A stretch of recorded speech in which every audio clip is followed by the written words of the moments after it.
Oke, kita lanjut. Bahasan kita yang utama adalah slow release teman-teman pada malam hari ini. Bahasan utama kita. Namun juga ada produk pendamping ya yang juga kita nanti akan referensikan karena produk pendamping ini juga sekarang sudah dalam ranah R&D, Research and Development, dan juga proses perizinan. Ada fotosintesa dan juga ada ekosida. Kita akan langsung masuk. Kayaknya kita masuknya dari fotosintesa dulu ya. Fotosintesa dan slow release ini sejatinya adalah produk yang sama, namun dibedakan jenis kemasan karena perbedaan fungsi gitu ya, perbedaan eh, teknologi untuk memudahkan petani untuk menggunakan pada tanaman-tanaman tertentu. Oke, kita akan mulai dari fotosintesa. Fotosintesa adalah pupuk ya, pupuk dengan teknologi tepat guna, di mana pupuk ini mengandung 36 unsur hara dan mineral di dalamnya mampu menciptakan proses fotosintesis yang dibutuhkan oleh tanaman, sudah dilengkapi dengan humid acid sebagai pembenah tanah dan hormon GA3, gibberellin auxin-cytokinin, yang merupakan hormon pemicu pertumbuhan. Kita lihat keunggulannya, yang pertama salah satunya mengandung 36 unsur hara dan mineral, sehingga ini sangat lengkap sekali ya, tentunya akan sangat bagus buat tanaman. Meskipun demikian, yang tertera di kemasan itu tidak nyampe 36 unsur hara, hanya 13 unsur hara yang tertera di kemasannya. Nah, mungkin nanti ada pertanyaan, saya jawab dulu sebelum Anda bertanya ya. Kenapa Pak tidak ditampilkan semua? Itu adalah bagian dari rahasia dari perusahaan untuk melindungi haki atau hak kekayaan intelektual, sehingga tidak mudah ditiru oleh orang lain. Oleh karena itu yang kita tampilkan memang tidak semuanya. Kalau yang nggak percaya nggak apa-apa, nggak usah percaya, karena slogan kita biarkan tanaman berbicara. Jadi nggak usah percaya ya. Oh benar nggak itu 36 nusantara ya? Kalau nggak percaya nggak apa-apa. Ya, kalau Anda percayanya cuma 13 sesuai yang di kemasan ya nggak apa-apa juga. Yang penting tanamannya senang, gitu ya. Kemudian keunggulan kedua adalah solubility, di mana ketika kita cairkan ya pupuk ini adalah pupuk organik cair gitu ya POC, di mana ketika kita cairkan nantinya dia akan mudah larut dan tanpa ampas. Jadi nanti akan kita semprotkan ya. Tidak perlu pupuk tambahan ya, termasuk pupuk kimia maupun pupuk kandang itu nggak perlu, karena sekarang ini pupuk ini sudah pupuk jadi, tidak perlu difermentasi lagi, tidak perlu tambahan gula, tidak perlu tambahan air tebu, tidak perlu tambahan apapun, dan di dalamnya sudah mengandung mikroba pembenah tanah. Jadi ini juga bisa menyuburkan tanah. Bahkan bisa menaikkan pH, ya, pH tanah ya, per 2 strip ya, 1 sampai 2 strip sebenarnya itu butuh 4 sampai 6 saset. Ketika kita aplikasikan ke tanah, maka dia bisa meningkatkan pH tanah. Kemudian kalau tidak sengaja kita cairkan, kemudian sisa, karena terlalu banyak mungkin, maka teman-teman ini tidak ada masa kadaluarsanya ya. Dan sekarang fotosintesa ini sudah terdaftar ya di Kementan, itu sudah ada nomor pendaftarannya ya, namun belum 100% keluar apa namanya ya, printnya. Tapi sudah terdaftar di Kementan, cuma kita lagi nunggu mungkin hitungan hari ya. Dalam hitungan hari kita nunggu print perizinan resminya, kita doakan sama-sama semoga pupuk fotosintesa ini begitu nanti keluar izinnya, omsetnya langsung luar biasa. Malam hari ini kita berikan pemahaman dulu ya terkait produk ini. Kemudian cara aplikasinya sangat mudah. 1 saset ya cukup kita biangkan, kita sobek, kita masukkan ya ke 1 liter air menjadi biang. Kenapa kita masukkan ke 1 liter air dulu? Supaya mudah untuk dibagi, gitu aja intinya. Kalaupun nggak mau dimasukkan ke biang dulu, ya nggak apa-apa gitu. Jadi langsung ke tangki ya silakan aja. Tapi pasti lebih susah, lebih mudah kalau dijadikan biang 1 liter dulu ya. Jadi 1 saset ini kita jadikan 1 liter misalnya untuk jadi biang, kemudian baru kita nanti aplikasikan ke tangki. Jadi 1 saset ini bisa jadi 4 tangki semprot. 4 tangki semprot itu per 1 tangkinya antara 15 sampai 20 liter ya. Itu rata-rata. Jadi ini 1 saset bisa jadi untuk 4 tangki gitu ya. Menggunakan air biasa aja airnya. Yang penting airnya tidak mengandung kaporit. Dan airnya juga TDS-nya juga bagus ya. pH-nya di atas 5. Kemudian tinggal kita semprotkan sesuai luasan lahan. Nah, kalau Pak itu satu saset bisa untuk 4 tangki, itu bisa untuk berapa lahan? Sebenarnya jawabannya ya tergantung kebutuhan Anda gitu loh. Kalau petani itu biasanya udah tahu dia nyiramnya itu butuh berapa tangki, itu udah paham. Kalau petani, kalau yang bukan petani praktek siram sendiri. Satu tangki itu bisa buat lahan berapa meter gitu kan. Tergantung cara nyiramnya juga, betul nggak? Tergantung tanamannya juga. Kalau nyiramnya lama-lama atau sedikit-sedikit kan beda. Oleh karena itu, intinya satu saset bisa untuk 4 tangki. Ya, paham ya? Pak, kalau misalnya padi 1 hektar butuh berapa? Padi 1 hektar itu butuh 10 sampai 12 saset sampai panen. Jadi kalau 1 hektar itu butuhnya 10 sampai 12 saset. Nah, nanti kita ada rumusnya. Kita semprotkan sesuai dengan kebutuhan luasan lahan. Nah, cara nyemprotnya disemprotkan ke stomata atau ke mulut daun. Biasanya kebanyakan stomata itu lebih banyak berada di bawah daun. Atau bisa juga disemprot ke akar tanaman. Akar tanaman itu yang terdekat ya bisa di bagian batang bagian bawah ya. Itu akar tanaman di sekitar pohon. Itu akar tanaman. Kemudian perhatikan SOP-nya. Sebelum kita menyemprotkan pupuk, SOP-nya adalah saat Anda olah lahan, pastikan Anda cek pH tanahnya dulu. pH tanah itu sebelum kita tanam, sebelum kita nanti nyemprot pupuk, sebelum kita tanam, pH tanah ini harus kita ukur dulu. Dan standarnya pH tanah ini harus di atas 5 kalau pengen menyerap nutrisi.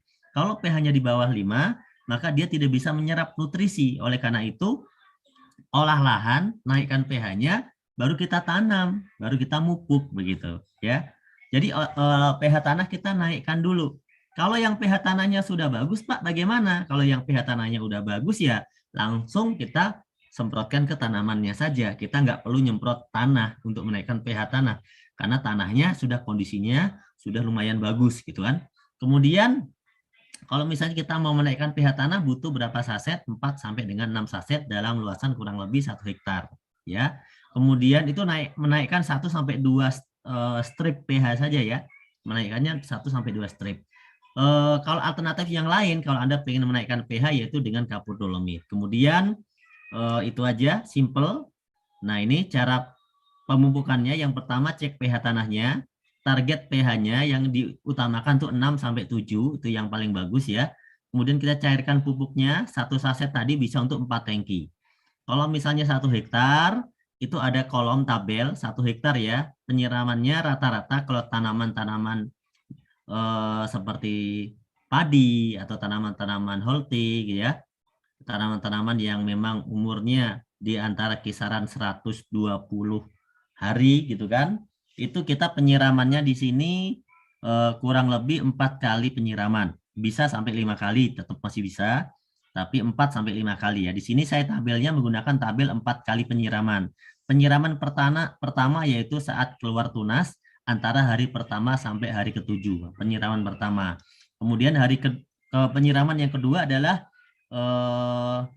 15 hari. 15 hari setelah penyiraman yang pertama. Kemudian penyiraman ketiga, ya, kemudian umur 30, penyiraman keempatnya umur 45.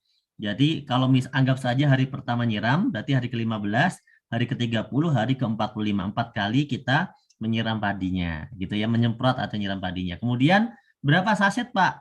Pas siraman pertama kita gunakan 4 saset. 4 saset ya, per 1 saset kan bisa jadi 4 tangki. Jadi kalau 4 saset itu bisa jadi kurang lebih 16 tangki. 4 saset, pas kedua kalinya hari ke-15 kita pakai cuma 2 saset. Hari ketiga kalinya kita pakai 2 saset lagi hari ke-30. Hari ke-45 bisa pakai 2, bisa pakai 4. Jadi kalau misalnya Anda pakai 2, berarti total yang Anda gunakan cuma 10 saset. Tapi kalau Anda mau pakai 4, berarti yang Anda gunakan bisa totalnya 12. Pas ya, satu paket ya. Satu paket kalau di PT BIS kan 12 saset ya. 12 saset fotosintesa. Nah, boleh nggak Pak lebih? Misalnya saya pakai 4, 4, 4 semua, boleh. Jadi pertama 4, kedua 4, ketiga 4, keempat 4 gitu ya. Jadi totalnya 16. Itu boleh ya. Ini untuk fotosintesa. Kemudian kemudian kita masuk ke slow release. Slow release ini sama dengan fotosintesa, manfaatnya juga sama, intinya buat meningkatkan kesuburan tanah, kemudian biar tanamannya makin bagus gitu kan. biar panennya juga makin bagus hasilnya, ya, terpenuhi nutrisinya. Perbedaannya adalah Pilosollorilis ini dispesialisasikan untuk tanaman batang keras seperti misalnya sawit, kemudian durian, kemudian apa rambutan, kemudian apa lagi mangga, kemudian dan pohon-pohon yang lain. Intinya pohon-pohonan ya, tanaman batang keras. Nah, ini nanti menggunakan Pilosollorilis ya. Pilosollorilis ini sama dengan fotosintesa, dia pupuk majemuk ya, diprioritaskan untuk tanaman batang keras. Kemudian, nah kelebihannya apa lagi? Kelebihannya sangat cocok untuk kita gunakan di wilayah-wilayah yang agak sulit dengan ketersediaan air. Maksudnya sulit gimana? Karena contoh Anda punya perkebunan yang luasnya ribuan hektar. Kalau kita harus nyiram dengan air yang begitu banyak, ya mungkin agak kerepotan. Bukan nggak ada air, tapi agak kerepotan. Oleh karena itu dengan adanya Pilosollorilis, ini cara aplikasinya cukup mudah. Cukup kita satu saset Pilosollorilis, ini kita lobangin pakai pisau bisa, pakai paku bisa, pokoknya dilobangin acak, kita tanam di sebelah pohon, kurang lebih jarak 1 jengkal lah di sebelah pohon, tanam secukupnya, ya tidak harus dalam, ya secukupnya, yang penting ketutup aja, tanam secukupnya. Nah, itu aja caranya, satu pohon satu saset, gitu ya, simpel nggak? Dan ini bisa buat nutrisi cadangan makanan selama 3 bulan. Itu teman-teman ya, kurang lebih seperti itu penjelasan dasarnya. Selanjutnya teman-teman, kita akan langsung mulai ke tanya jawab. Sebelum masuk ke tanya jawab, saya akan langsung sapa guru saya, yaitu Pak Raden. Assalamualaikum Pak Raden. Waalaikumsalam, sebentar. Oke, Gap, sebentar, Gap. Oke, ditunggu Pak Raden. Oke teman-teman, Pak Raden sudah hadir bersama kami ya. Suaranya kenceng apa kecil ya? Kenceng lah suaranya lah. Masa kecil? Oh kenceng tuh, kata Pak Riwan kenceng. Kalau yang kecil dikencengin. Yang kecil caranya volumenya dimaksimalkan Pak. Dimaksimalkan volumenya. Memang kalau Zoom itu harus dimaksimalkan ya. Kalau Anda nggak pakai headset. Nah, yaudah sesuai sinyal masing-masing berarti ya. Ada yang kenceng, ada yang kecil ya, sesuai sinyal masing-masing. Oke, teman-teman. Oke, saya akan mulai membaca pertanyaan-pertanyaan ya. Nah, tapi sebelum pertanyaan kita nunggu Pak Raden dulu. Teman-teman jangan bertanya dulu lah ya. Karena nanti pertanyaannya nggak kebaca sama saya kalau belum udah bertanya, betul nggak? Jadi kita mulai dari yang paling bawah nanti ya. Jangan bertanya dulu. Kita tunggu penjelasan dari Pak Raden dulu biar lebih maksimal. Nanti Anda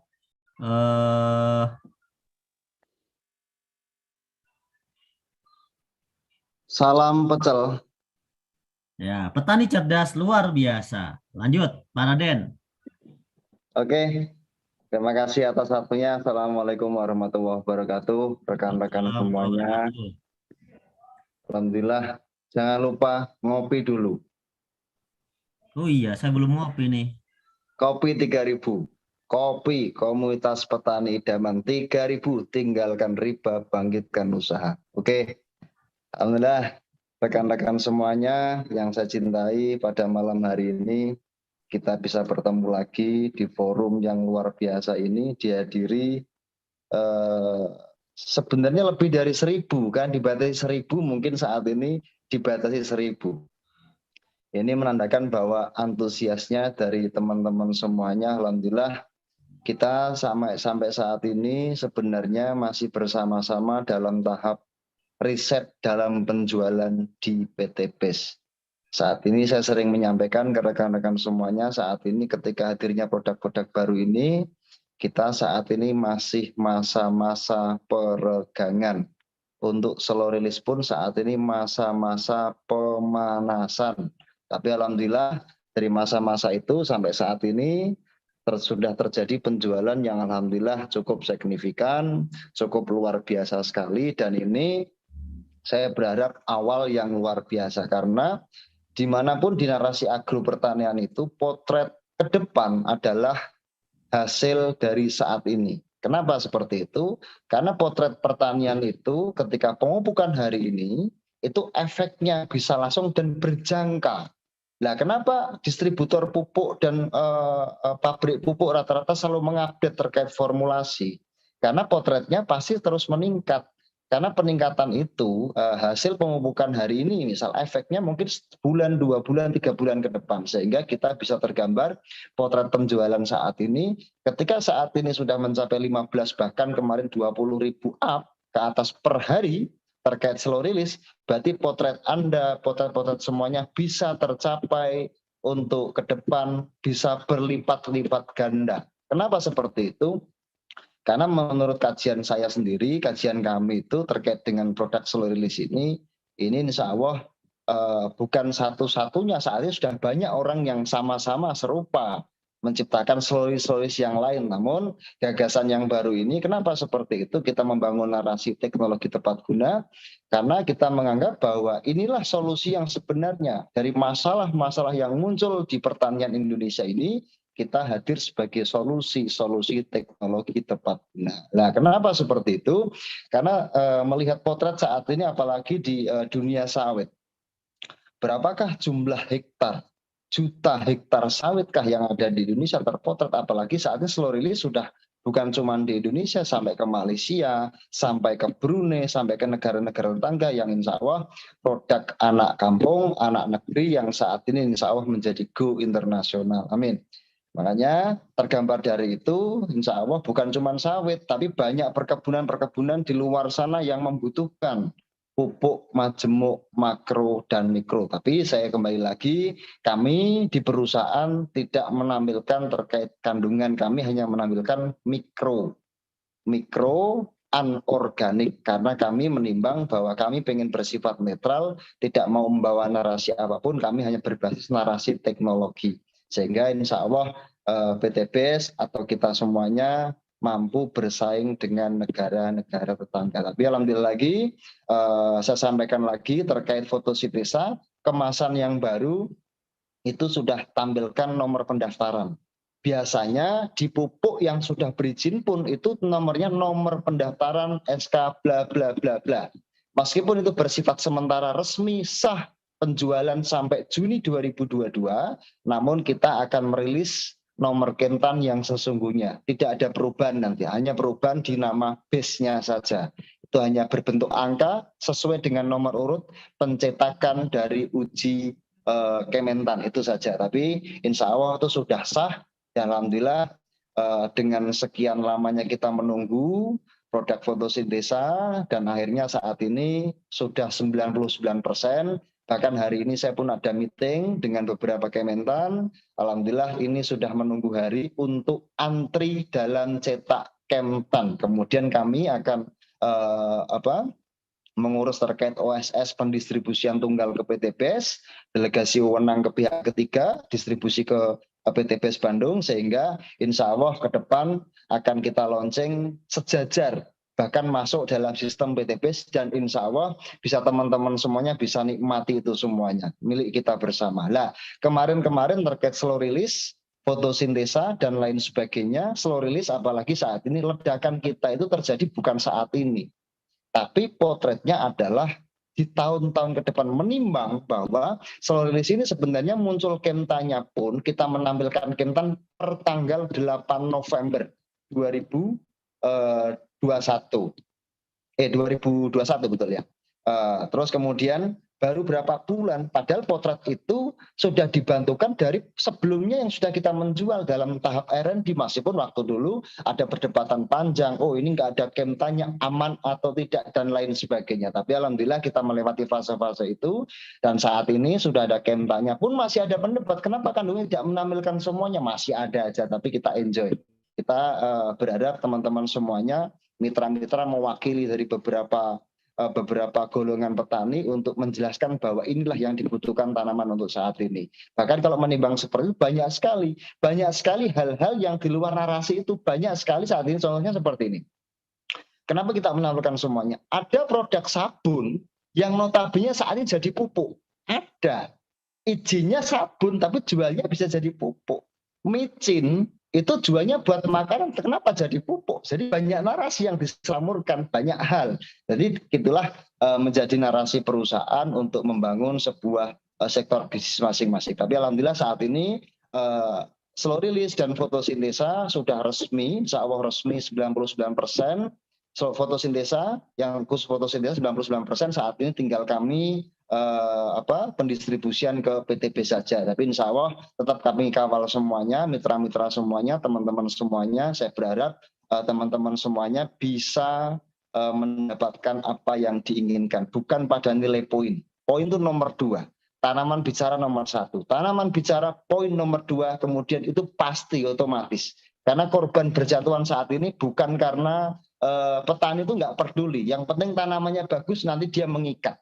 Sektor bisnis dulu pasti dia mengikat. Tapi insya Allah dengan narasi yang kita bangun bersama ini, tanaman bicara itu sangat memudahkan mitra baru atau calon mitra atau petani-petani yang belum bergabung. Insya Allah ke depan semuanya potret petani hampir lebih dari 20% tergabung di mitra PTBes. Oke. Itu sedikit pemaparan dari saya. Kembali kita lanjutkan untuk sesi tanya jawab. Saya kembalikan lagi waktunya untuk Kapten. Terima kasih. Ya, oke Prof. Terima kasih Prof atas penjelasan awalnya. Dibuka aja Prof biar bisa tanya jawab kita. Oke, sekarang sebelum masuk ke pertanyaan yang lebih spesifik ya Prof. Kita ini kebetulan kan kita ini live kan di YouTube ya Prof. Biar sekaligus nanti bisa buat pembelajaran ulang buat mitra-mitra, karena kita belum sempat bikin video podcast atau video-video yang lain ya. Oke, sekarang kan masih, ini mungkin pertanyaan yang sama, tapi nggak apa-apa. Saya sengaja tanyakan terus dan sudah ada yang tanya sebenarnya mengenai ini pupuk organik atau kimia. Sebenarnya jawabannya mungkin tidak akan kita jawab ini organik atau kimia ya, tapi saya pengen teman-teman ini dapat penjelasan sebenarnya organik itu dibutuhkan tanaman enggak, kimia itu dibutuhkan tanaman enggak, dan dua-duanya ini sebenarnya pupuk ini sama-sama dibutuhkan atau enggak kan gitu. Karena ada bahasan kalau yang kita lihat di luar bahwa pupuk kimia itu merusak dan sebagainya misalnya, tanda kutip ya. Nah sebenarnya seperti apa sih Prof organik kimia itu sebenarnya? Kalau bahasanya sebenarnya banyak orang-orang mengasumsikan semuanya benar, tergantung cara berpikiran masing-masing. Tapi kita semuanya dasarnya riset. Riset itu membuktikan bahwa narasi yang terbangun dari sebuah ide pemikiran menjadi sektorial dan nyata. Dan kami insya Allah sudah meriset itu. Jadi gini, saya tidak pernah menyalahkan orang yang membawa narasi kimia dan organik. Tidak ada yang salah. Semuanya benar. Tapi saat ini kami punya gagasan tersendiri terkait ini. Makanya ketika orang membawa narasi organik, banyak gini, kita menimbang seperti gini. Di daerah-daerah tertentu, orang sudah nggak mau menggunakan pupuk organik. Kenapa? Karena waktu itu ada narasi yang terbangun, bentuknya seperti ini. Ayo kita menggunakan pupuk organik, kita menggunakan pupuk kandang. Nyatanya, ketika semuanya saat ini ada acuan waktu itu, saya masih ingat banget, tanam bawang dalam 1 hektar menggunakan 20 ton pupuk kandang. Padahal tempat kami itu harga pupuk kandang per kilo 1.000. Artinya 20 juta hanya dibuang ke tanah. Menurut saya kurang tepat guna, menurut saya gitu. Tapi saat ini ternyata kemudian hari muncul penyakit namanya fusarium. Kenapa? Saya tidak pernah membenci namanya pupuk kandang. Apabila tidak tahu caranya, kembali lagi cara, berarti hanya tidak mengetahui petani ini. Banyak narasi yang terbangun seperti itu. Padahal pupuk yang tidak difermentasi dengan benar, pupuk kandang itu mengandung zat-zat yang tidak dibutuhkan tanaman, justru merugikan tanaman. Ada yang diuntungkan, ada yang dirugikan, tapi mudorotnya menurut saya lebih banyak. Kenapa? Karena tidak tahu difermentasi, munculnya fusarium terbanyak dari pupuk kandang yang tidak difermentasi, menimbang bahwa pupuk kandang ada 2 narasi. Yang pertama virus atau badan bakteri. Virus bisa diubah jadi Yakult sehingga dibutuhkan tanaman. Lah, bakteri munculnya fusarium seperti Ganoderma, turunan dari jamur fungi itu banyak sekali. Makanya saat ini itu kenapa kami punya alasan kami bukan membenci pupuk organik, tidak. Kami semua dari bahan-bahan organik. Terus itu sudut pandang bahwa saat ini kita harus membangun narasi di mana kita membenahi tanah kita. Masalahnya harus tahu dulu kita. Masalah di Indonesia kita tahu. Masalah di Indonesia tanah kita itu rusak, betul-betul rusak. Saya pun menyadari itu. Tanah kita benar-benar rusak karena berkoloni. keras. Kalau orang Jawa bangka, itu keras. Kenapa? Karena kalau tanahnya keras, waktu itu butuh unsur pembenah tanah. Waktu mbah-mbah saya pembenah tanah terbaik adalah palawija. Kacang-kacangan itu mengandung bakteri nitrogen terbaik sepanjang masa, dan itu pembenah tanah terbaik. Tapi saat ini sudah nggak ada. Saat ini sudah jarang sekali kita menemui tanaman palawija, meskipun setelah tanam padi, besok palawija. Kenapa? Karena tanahnya keras, berkoloni, sehingga ditanami pun tidak kurang bagus. Lah berarti tanah kita rusak. Masalahnya adalah menggunakan pupuk kimia. Lah masalahnya gimana lagi? Karena gini, menurut acuan saya sendiri, pupuk kimia itu dibutuhkan tanaman. Ingat, dibutuhkan Mungkin tanaman. maksudnya kimia anorganik gitu ya, Prof ya. Takut ada yang protes. Anorganik. Ya, anorganik. Anorganik itu atau bahasanya saat ini umumnya bahasa kimia itu dibutuhkan tanaman, tapi ditolak tanah kita. Itu masalahnya. Selalu meningkat, itu masalahnya. Berarti butuh solusinya. Kembali lagi kita sektor masalah, jawabannya adalah solusi. Jangan fokus pada masalahnya, fokus pada solusinya. Solusinya adalah di mana kita membenahi tanah kita, adalah tugas kita. Tapi dibutuhkan tanaman. Gitu kan, sudut pandang kami. Dan kami saya sampaikan bahwa produk-produk kami semuanya dari bahan-bahan organik. Nggak mungkin saya jelaskan detailnya terkait produk-produknya terbuat dari apa. Itu sangat tidak mungkin karena berkaitan dengan haki. Namun kami dari bahan-bahan organik yang prosesnya itu secara kimia. Proses semuanya kimia. Proses fermentasi pun kimia.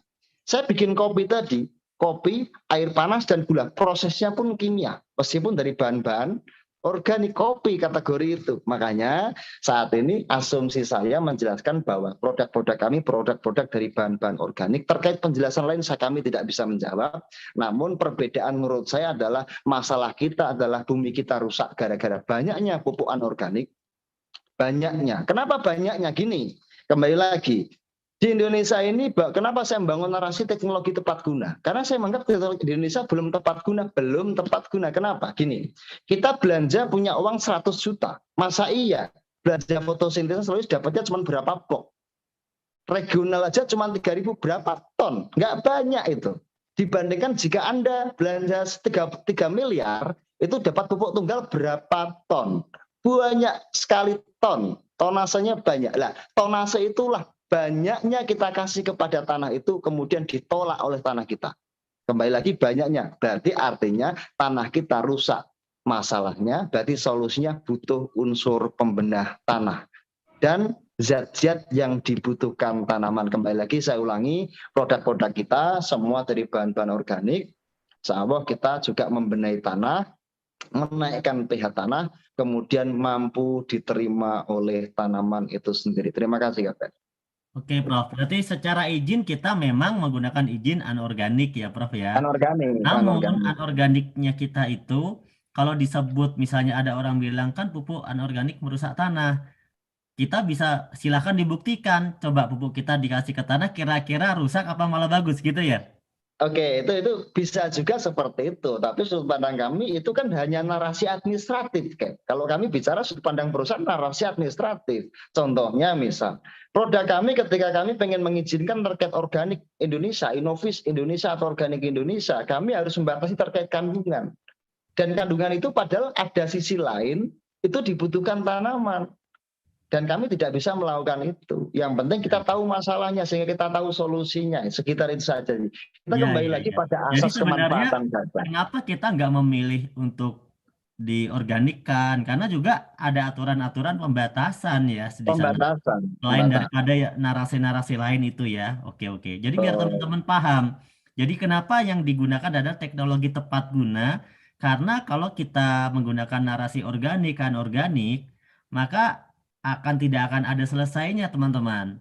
Jadi kita di sini fokus kepada solusi bagaimana menggunakan teknologi tepat guna dan menggunakan fotosintesa dan selorisi ini ternyata bisa menyuburkan tanah karena dia ada pembenah tanahnya tadi juga ada ya kan. Nutrisi tanamannya juga yang dibutuhkan lengkap, tercukupi karena tidak dibatas-batasi juga gitu ya. Batasannya itu nggak seperti batasan kalau masuk kategori pupuk organik kan batasannya lebih lebih sedikit ya Prof ya gitu ya. Jadi teman-teman harus paham ya. Jadi dan itu merupakan dari hak daripada pilihan daripada produsen atau daripada perusahaan untuk membuat hal semacam ini karena kita pingin benar-benar bisa lebih berguna gitu ya, lebih berguna dan benar-benar bisa diterima di semua lini, bisa diterima di semua lini. Oke, ini ada yang tanya, ini termasuk salah satu leader yang memang sudah sering WA sama saya. Saya akan kasih kesempatan dia tanya. Nah, di sini khusus spesial buat Pak Yuda ya. Pak Yuda hadir, Pak Yuda. Selamat malam Pak Yuda. Ya, Pak Dirkep. Selamat Ya, malam. Pak Yuda. Assalamualaikum warahmatullahi wabarakatuh. Assalamualaikum warahmatullahi wabarakatuh. Mohon maaf, Chef Nurholis sama Prof. Paraden. Perkenalkan, nama kami Yuda Erlangga, leader dari NTB dan Kalimantan Timur. Prof, terkait dengan apa yang dijelaskan oleh Bapak tadi, sebenarnya sudah terjawab sih. Kami coba masuk ke link-link FB, kemudian media-media sosial dari komunitas petani sawit dan lain-lain. Di situ kami menemukan banyak sekali semacam narasi yang begitu negatif terhadap produk kita. Tapi selama ini kami pribadi sih menjawab dengan seadanya atau tidak mencoba untuk melewati batas gitu, Prof. Terkait dengan pertanyaan yang sering ditanyakan adalah bahwa dalam kemasan pilostrulis itu terdapat di situ hara makro dan mikro. Yang tertulis di kemasan itu hanya mikronya saja, sementara makronya tidak ada. Nah, selalu mereka bawa narasi jahatnya dengan menanyakan tentang makro. Padahal kami sudah sampaikan, pernah juga dijelaskan oleh Captain Nurholis, bahwa untuk makronya itu berkaitan dengan hak intelektual. Nah, tapi tetap saja kita di ini. Nah, terkait dengan hal itu, Prof, banyak sekali mitra-mitra PTBS juga yang berada di grup-grup FB itu, narasinya justru berlebihan sehingga menimbulkan kekonyolan bagi kita semua. Bahkan jadi bulian di grup-grup yang ada. Bukan hanya satu grup yang ada di FB maupun di media sosial lainnya. Sehingga penting sekali mungkin ini, Prof, bisa dilakukan semacam kuliah umum secara keliling. Mungkin dari ujung barat sampai ujung timur oleh para formulator, baik oleh Prof, terutama ini di Kalimantan Timur itu pilostrulis ini peluangnya luar biasa besar, tetapi kalau dilihat dari potensi ancaman dari akibat dari perang dagang gitu ya, kalau kita bisa bilang perang dagang, ini narasinya luar biasa, playing victimnya mengguncang psikologi para mitra yang ada di bawah. Jika proses sosialisasi atau kuliah umumnya hanya mengandalkan Zoom, secara psikologis kami perhatikan banyak sekali mitra ketika membuka Zoom, setelah itu ada kesibukan lain, ada anaknya menangis, ada keluarga atau istrinya atau suaminya yang memanggil, sehingga tidak begitu fokus mendengarkan pembekalan yang diberikan oleh Prof kepada para mitra. Karena ujung tombak dari proses perdagangan dari produk-produk unggulan yang kita punya adalah kami para mitra yang ada di lapangan. Ujian-ujian yang kami terima luar biasa, Prof. Kami kan bukan profesor nih. Sementara profesornya ada di pusat, kami ini langsung berhadapan sama orang yang ingin perang sama kami. Nah, itulah istilah pertempurannya itu, Prof. Sehingga kami juga kemarin minta bantuan ke Captain Nur untuk NTB dan Kaltim, karena antusias para mitra. Mungkin di sini mitra-mitra saya juga banyak yang membuka Zoom. Memohon kesediaan secara pribadi, ini memohon kesediaan dari Prof Pak Raden untuk mengisi kuliah umumnya di NTB tanggal 19 Februari. Itu permohonan kami kepada Profesor secara khusus. Semoga ini bisa mengatasi ketidakpercayaan diri dari para mitra menghadapi tekanan-tekanan dari para kompetitor. Demikian, Prof, pertanyaan sekaligus permohonan kami dari NTB dan Kalimantan Timur. Assalamualaikum warahmatullahi wabarakatuh. Waalaikumsalam warahmatullahi wabarakatuh. Ini menarik juga ini. Menarik juga, ujung-ujungnya saya suruh seminar lagi. Jadi gini. Udah berapa kali Pak Raden? Udah berapa kali tur kemarin ya Pak Raden? Ada lebih dari 100 tur saya seluruh Indonesia sebenarnya. Tapi kalau menimbang saat ini antusiasnya. Jadi saya sebenarnya kemarin di tahun 2021 lebih dari 100 seminar di seluruh Indonesia, Sabang Merauke, dari mulai Palu dan lain sekitarnya, sampai ujung ke mana, ke Medan, sampai ke timur, sampai kemana-mana. Nah, Yuda sebenarnya terlambat pas minta, pas sudah mau libur ya Prof. Saya ini izin libur, izin sementara, sebulan 2 bulan terakhir ini izin ngopi di rumah. Karena kemarin saya banyak keliling, pulang-pulang di rumah dipanggil Pak D oleh anak saya, tak lupa kan Pak. Gitu. Oke. Tanggal 19 Februari, Prof. Saya gini Pak, terkait saya kapan ngisi seminar lagi, saya masih menjadwal karena kami di sini masih fokus pada produksi. Namun menjadi bahan pertimbangan kami di sini untuk bagaimana kami menyelesaikan tugas-tugas yang telah terpenggalai kemudian kemarin-kemarin. Insya Allah nanti kita akan diadakan seminar-seminar lagi di lapangan. Mungkin kami hanya butuh mengatur waktu untuk kami bisa keliling lagi, Jadi gini, saya memahami lah alur teman-teman semuanya. Itu pun dialami bukan cuma Bapak, tapi semua mitra di awal-awal memperjuangkan fotosintesa dan seluruh itu harus siap-siap dicemooh ke sana kemari. Sama Pak, saya pun sama, jangan kaget. Jadi memang harus melewati fase itu. Kalau nggak gitu nggak keren Pak. Ini.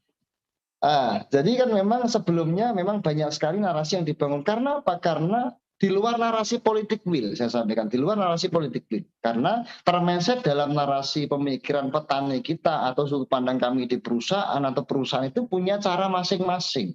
Setiap perusahaan pasti punya R&D, punya riset, punya cara untuk menentukan kebijakan, apalagi di sawit itu menjadi aturan nasional.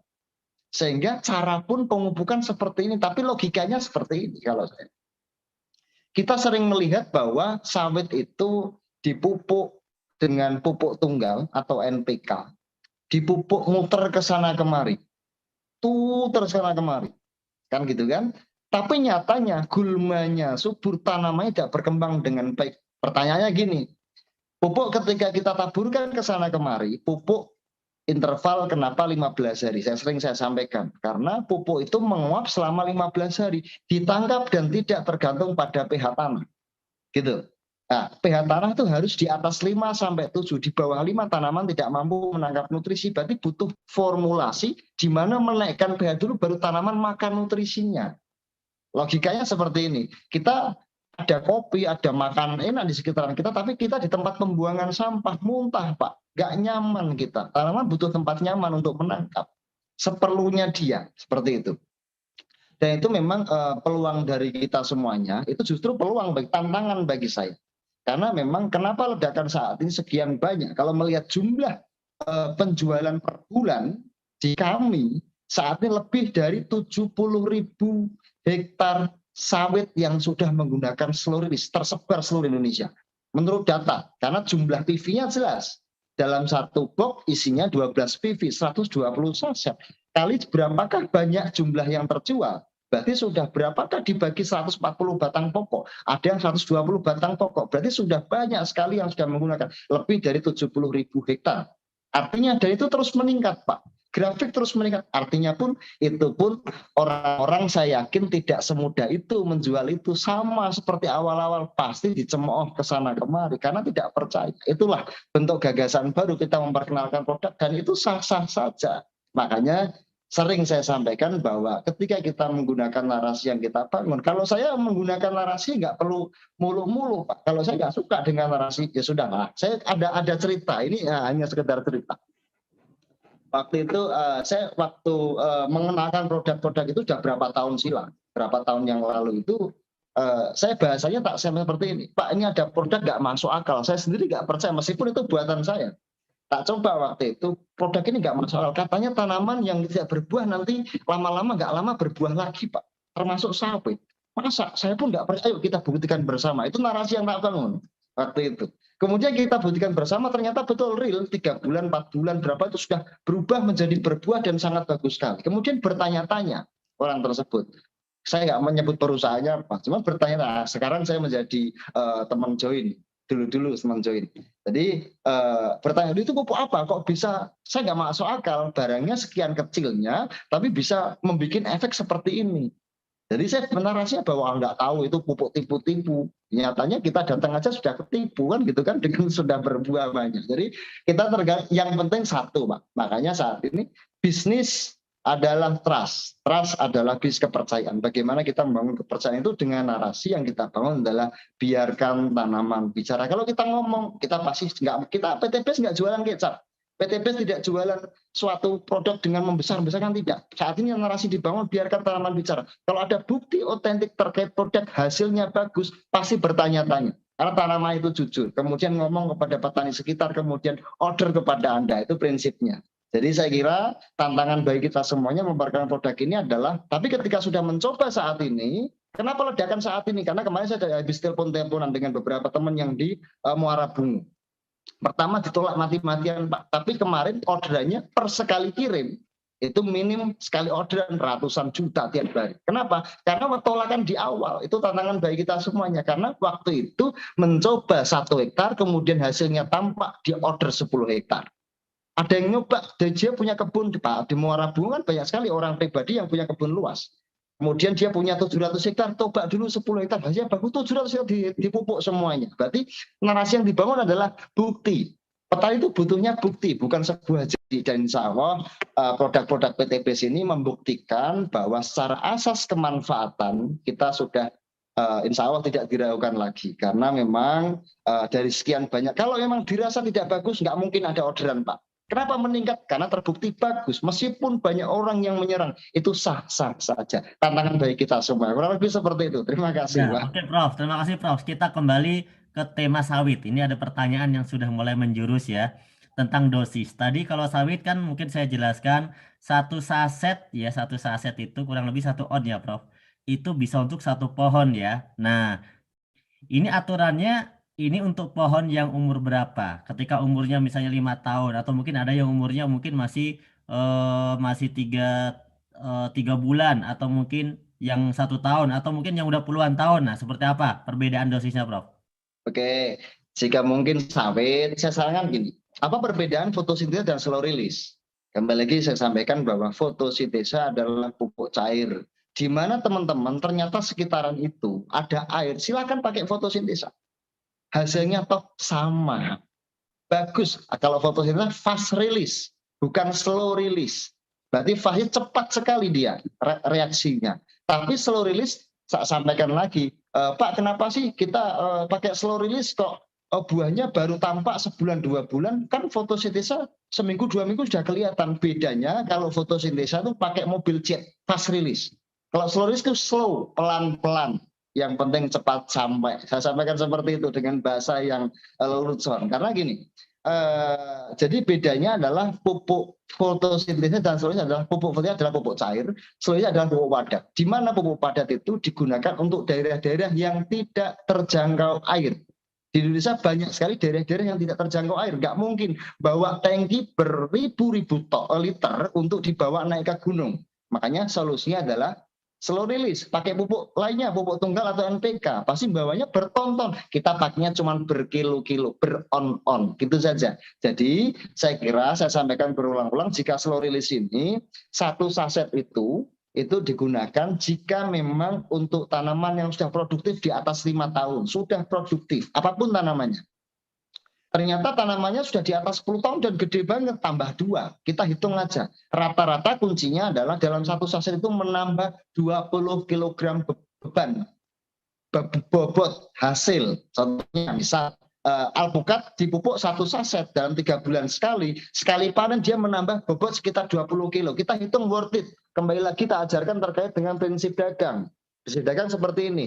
Alpukat per kilo 25.000. Jika 10 kilo, hasilnya meningkat 20 kilo. Dalam satu set menambah 20 kilo, berarti tambah sekitar 500.000. 25 dikali 20, berapa itu? Sekitar 500.000. Investasi Anda itu kurang lebih 12.000 sampai 25.000. Misal harga HET, harga eceran tertinggi sekalipun. Berarti masih menghitung nilai worth it. Itu cara pakai menghitung terkait efisiensi.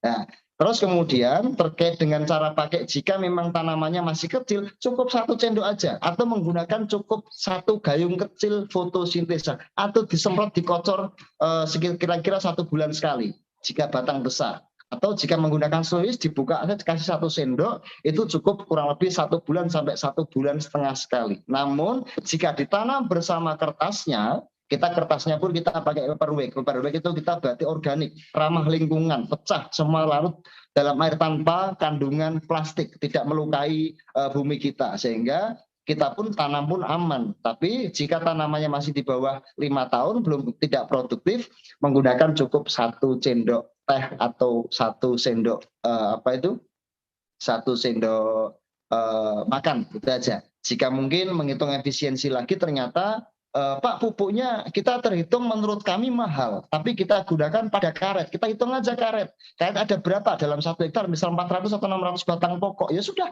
kasih 2 sendok saja. Tambahkan fotosintesa, 1 saset mata ini semprotkan yang dilukai. Itu aja. Menghitung efisiensi lagi. Oh, durian saya musangking, Pak. Kalau saya pupuk 1 gimana? Ya sudah kasih. Kalau 2 gimana? Ya sudah dihitung. Kalau Anda musangking panennya 10 biji, beratnya 3 kilo, 1 kilonya berapa? Berapa ratus ribu? Worth it enggak? Menghitungnya seperti itu. Jadi menghitung kita, apapun itu kita bangun ke petani adalah menghitung pada prinsip dagang, nilai keuntungan. Kurang lebih seperti itu, Kapten. Oke, Prof.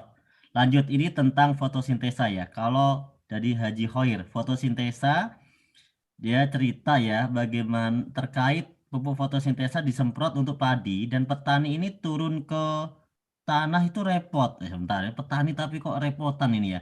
Selama ini mereka pakai pupuk kimia cukup ditebar. Kebanyakan petani pakai pupuk kimia lebih mudah, cukup menyebar, tidak turun ke sawah. Nah, gimana penjelasannya? Oh, Kalau penjelasannya. penyebar pun kan turun ke sawah. Nggak mungkin sebarannya kemudian pakai pistol mungkin nggak turun ke sawah. Atau pakai ketapel mungkin nggak turun ke sawah. Tapi nyebar pun bukan turun ke sawah. Semprot pun juga turun ke nyemplung ya, sawah. Prof ya? Nyemplung juga ya? Nyemplung juga. Saya juga punya sawah, Pak. Jadi kita paham. Cuman gini, Bingung kalau ini. saya simpel, kalau memang ternyata pakai pupuk kimia, itu lebih mudah pakai pupuk kimia aja. Nggak usah pakai fotosintesa, sesimpel itu. Kalau dirasa tepat dan lebih irit, hasil pengen peningkatan bagus dan membenahi tanah kita, pakai fotosintesa, sesimpel itu jawaban saya. Gitu, Kak. Siap. Iya. Saya juga bingung ini ya. Oke. Atau mungkin pakai drone. Kalau di luar negeri pakai drone, tapi drone perlu diantisipasi jika padi mungkin oke, karena anginnya pun membolak-balik stomata, karena tanaman tuh makan dari stomata dari bawah ke atas. Nyemprot padi pun kan harus dibolak-balik gini spire-nya. Ya, kalau drone cuma dari atas aja ya, dia nggak bisa bolak-balik. Ya, kenapa drone sampai saya dianggap kurang efektif? Karena itu, kecuali memang tanaman-tanaman yang mampu ketika kena hempasan angin drone, itu terbolak-balik stomatanya baru kena. Jika tidak, tetap kena mantel punggung. Berarti punggung dikasih kuah, tanamannya nggak makan, malah marah-marah gitu, Kapten. Ya. Terus ini dari Pak Trason. Ada narasi yang terbangun bahwa pohon sawit itu maksimal dapat berbuah hanya 8 tandan. Bagaimana menurut Prof narasi atau pendapat seperti itu? Gimana, Gap? Pohon sawit itu katanya ada narasi bahwa maksimal hanya 8 tandan berbuahnya. Dia tanya tentang sawit ini sebenarnya. Kalau itu boleh-boleh saja. Memang kebanyakan rata-rata 8 tandan. Tapi kuncinya berarti bukan seperti itu. Menurut saya, 1 pelepah itu membawai 1 buah. Terhitung berapa jumlah pelepahnya. Gitu. Nah, jika kuncinya sawit adalah ketika pelepahnya naik seperti ini, otomatis dia tidak mampu. Kenapa naik? Karena tidak ada buahnya. Jika dia sudah mulai turun, berarti tandanya buahnya muncul. Jadi intinya kuncinya adalah 1 pelepah membawai 1 buah. Kalau pelepahnya 10, berarti 10 buah. Tergantung kecukupan nutrisi yang kita kasih. Karena masalahnya adalah Ketika kita pemupukan yang tidak tepat, kita makan orang 10, makannya cuma 5. Otomatis yang 5 nggak makan.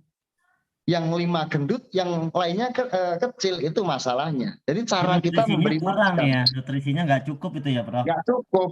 Mencukupi yang kita kasih kepada tanaman. Kita memberi jika keadaan terpaksa, tapi yang dibutuhkan.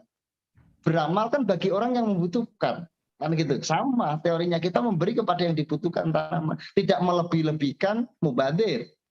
Tapi kurang pun kasihan, berebut nanti, kan seperti itu Kapten, kira-kira. Oke, terima kasih Prof. Dari Pak Nurdin ini bertanya, apakah betul slow release nggak cocok buat tanah dengan asam yang tinggi? Wah, pertanyaannya gitu. Nggak cocok buat tanah yang kandungan asamnya tinggi. Boleh, berasumsikan boleh. Namun sering saya sampaikan bahwa saat ini pun saya masih ada beberapa mengawal terkait pertanian di Kalimantan, di Riau, yang lahan gambut, lahan asam itu pun sudah kita benih. Karena kami punya teori bahwa tanaman tidak makan tanah. Tanaman butuhnya nutrisi yang tercukupi. Kebanyakan air nggak bagus. Cukup. Kan gitu kan?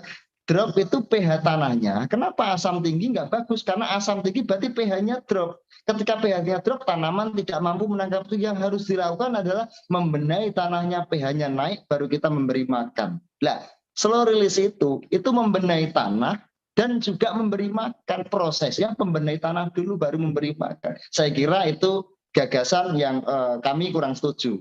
Tapi kalau emang kurang percaya, jangan dicoba. Sesimpel itu, Kapten. Oke. Ya.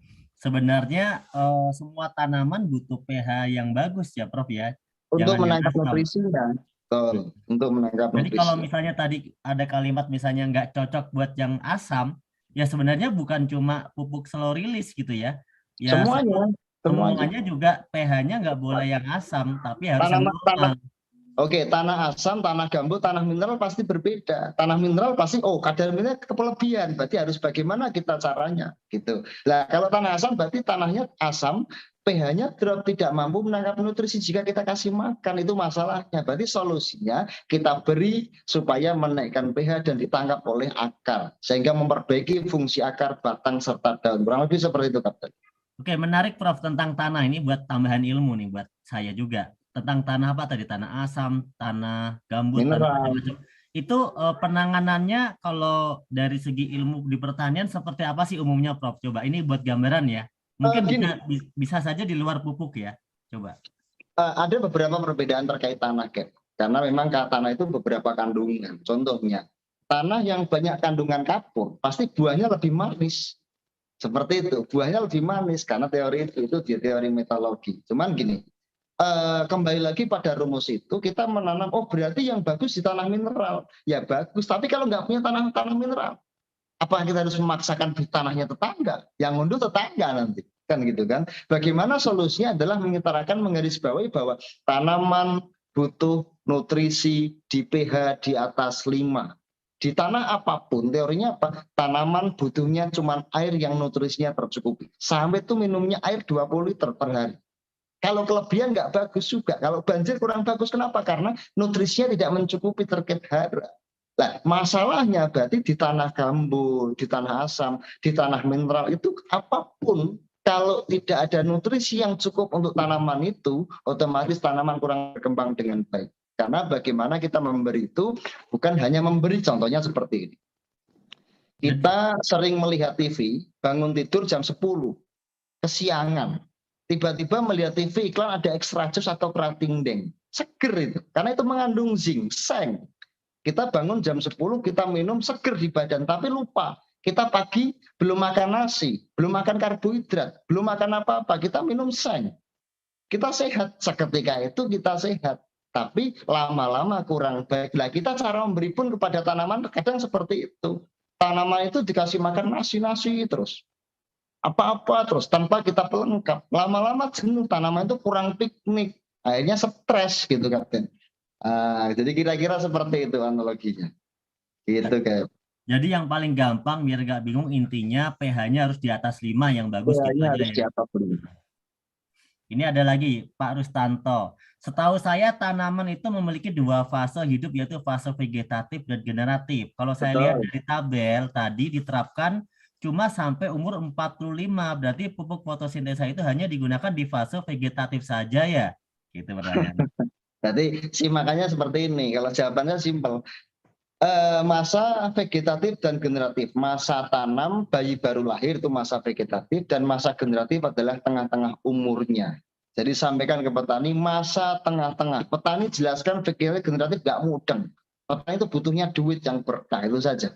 Jadi ketika padi tadi disampaikan bahwa terakhir 45 karena padi itu hamil 42 hari, 40 sampai 45 hari, itu masa generatif.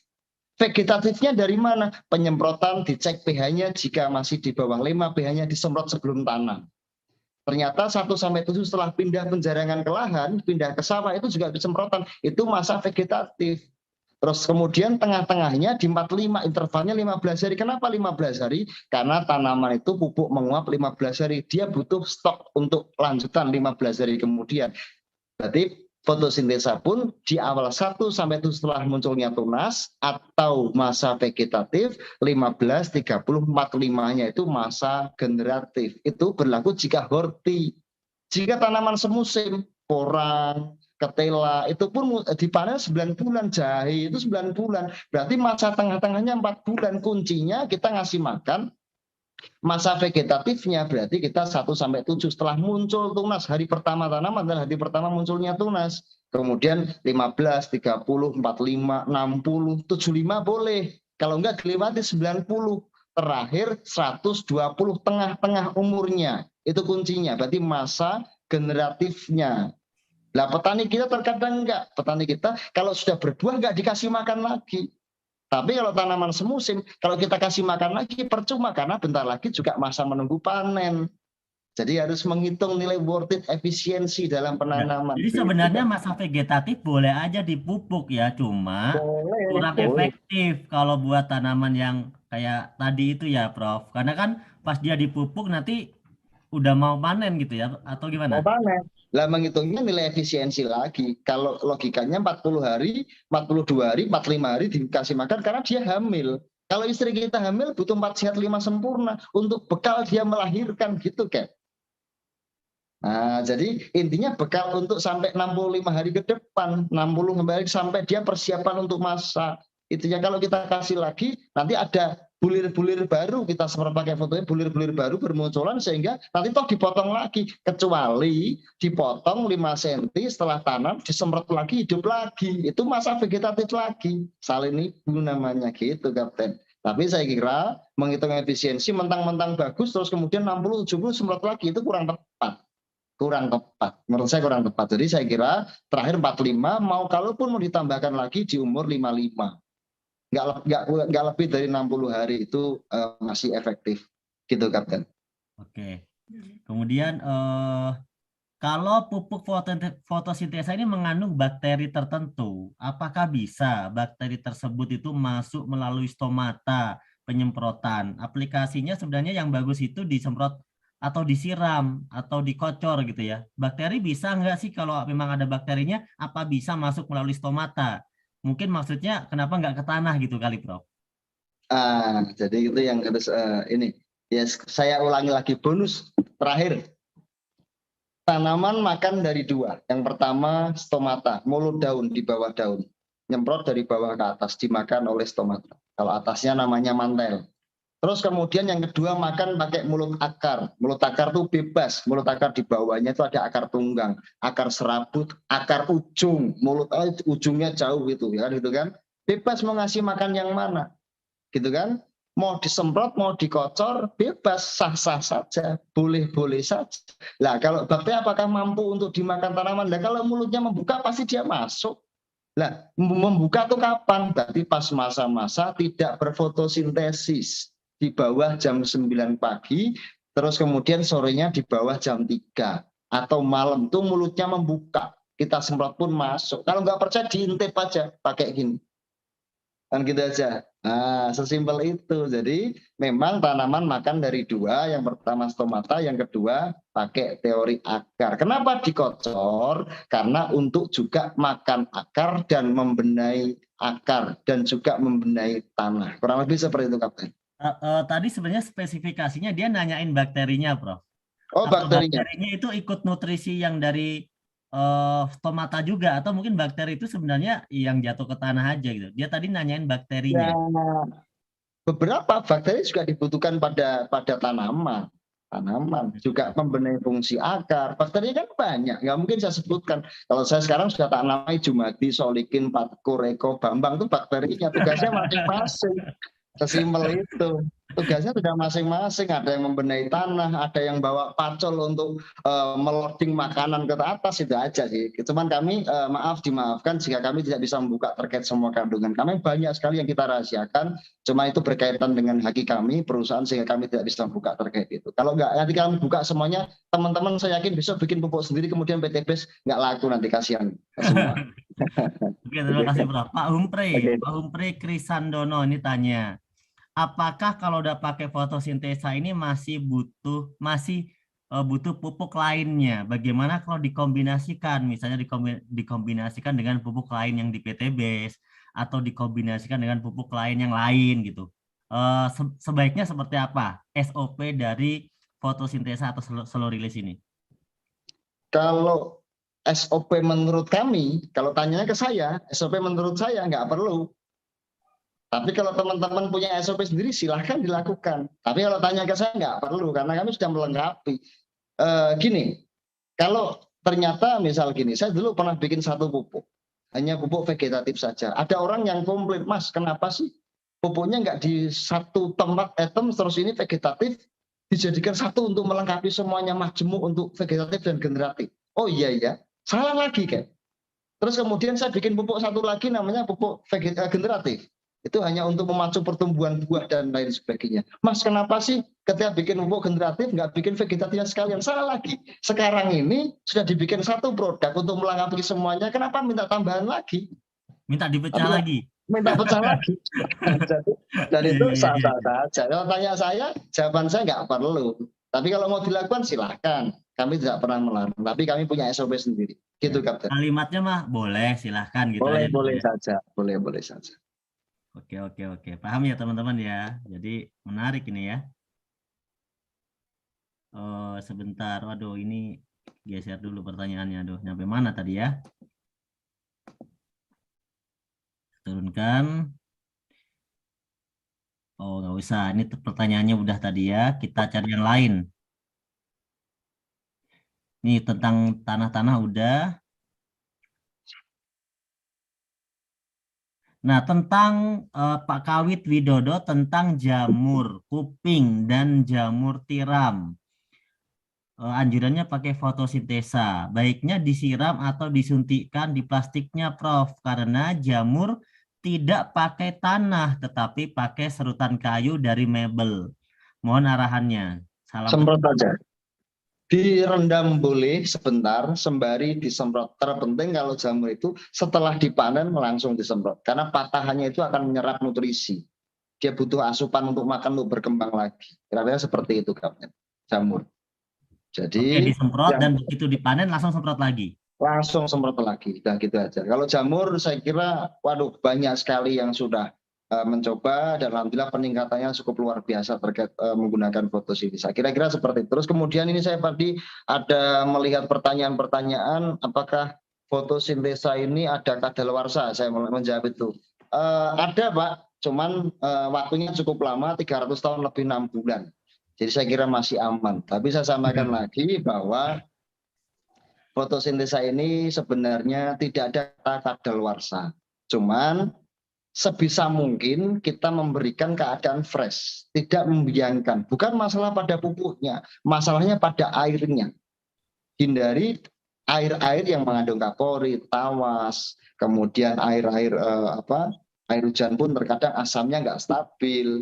Menggunakan air mineral sebisa mungkin. Air mineral itu berarti bukan air mineral, itu enggak, air sumur itu air mineral dengan kandungan mineral seperti itu. Makanya sebisa mungkin tidak membiang, dipakai secukupnya. Lebih baiknya 1 gram, tambahkan air 2 liter atau 3 liter, semprotkan dan kocorkan. Memberikan keadaan fresh. Logikanya seperti ini, kita masak nasi goreng, masak hari ini, dikasih makan ke orang lain seminggu kemudian. Enak enggak? Kalaupun masih enak masuk ke kulkas, itu orang makan karena terpaksa, bukan disukai. Kita memberi harus keadaan disukai, itu lebih disukai tanaman. Jadi kira-kira kita memberikan keadaan fresh. Kalau nggak kepake, jangan dibiarkan, dipakai secukupnya aja. Teorinya pakai 1 gram, kasih 2-3 liter, langsung diberi. Itu lebih disukai, keadaan fresh. Kira-kira seperti itu, Kapten. Oke, dari Ibu Nila dia tanya tentang slow release ini bisa untuk tanaman kayu, misalnya manglit, jati, abasia, dan lain-lain. Bisa. Bisa, Bu. Langsung aja ditanam, Bu. Ya.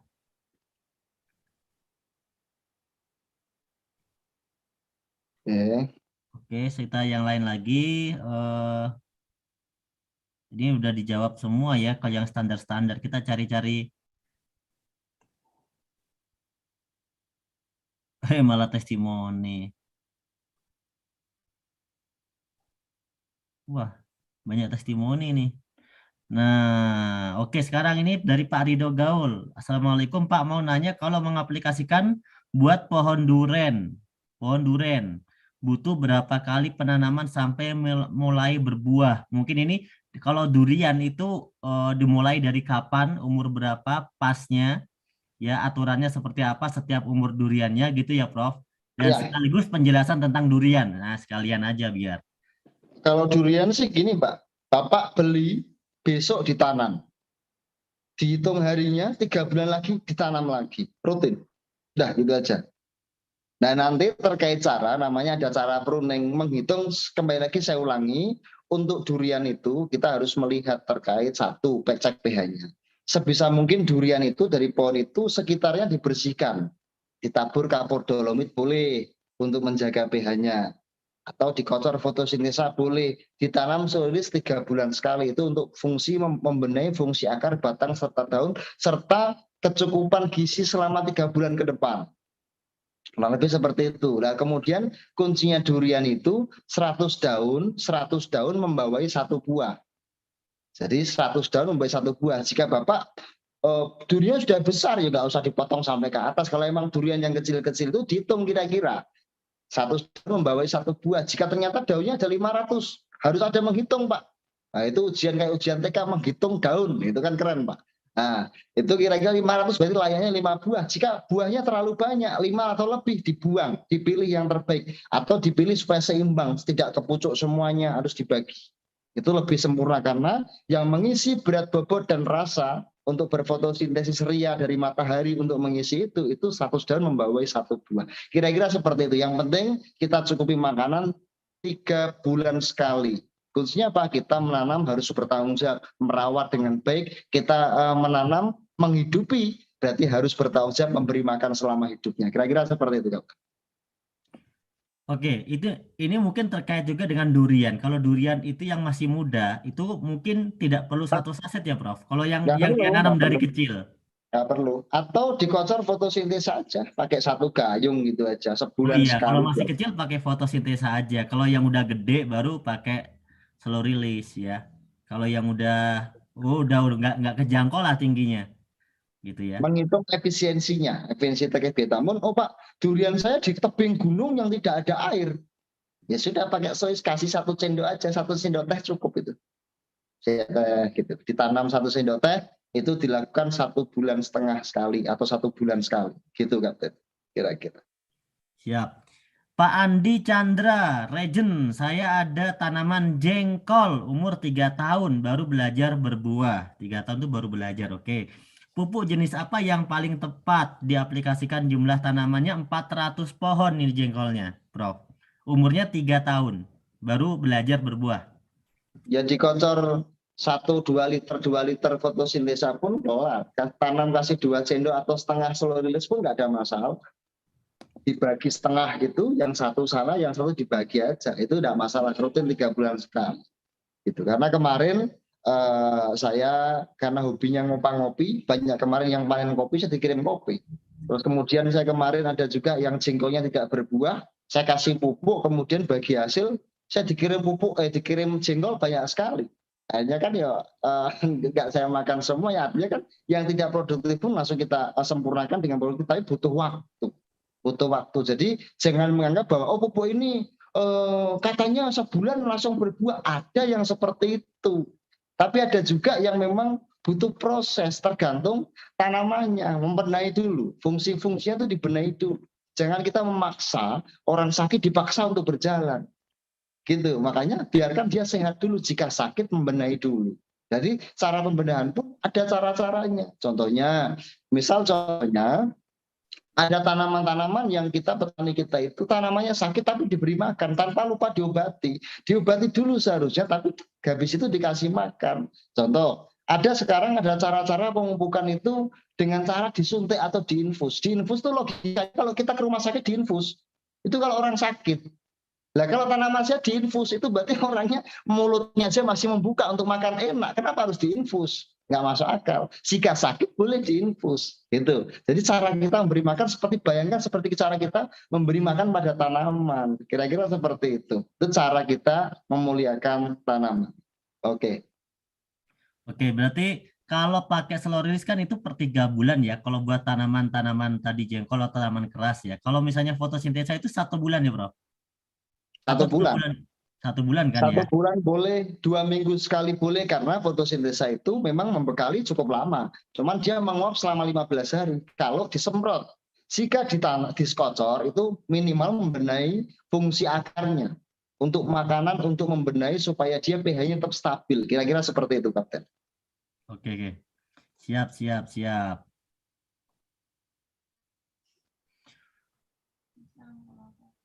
Kalau buat kelapa gimana, Prof? Nah, pohon kelapa mungkin nggak pernah berbuah gitu pohon kelapanya. Ini kira-kira problematikanya apa? Terus mungkin terapinya seperti apa nih?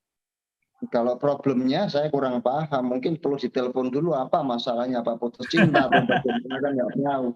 Cuman kalau sekarang bicara pohon apapun, kembali lagi, kalau tak tanya lagi, kelapanya selama ini dikasih makan apa tidak? Tanya. Kalau butuh belajarnya nggak pernah dikasih makan, gratisan dari alam. Wajar kalau ngambek, mau nggak dikasih makan, dia hidup lihat temannya lain pada makan, kita nggak kasih makan sendiri, wajar. Makanya solusinya kita beri makan, muliakan tanaman, itu saja. Gitu. Tanam slow release 3 bulan sekali. Kira-kira seperti itu. Kayaknya dia ngambek, merasa tidak diperhatikan ya.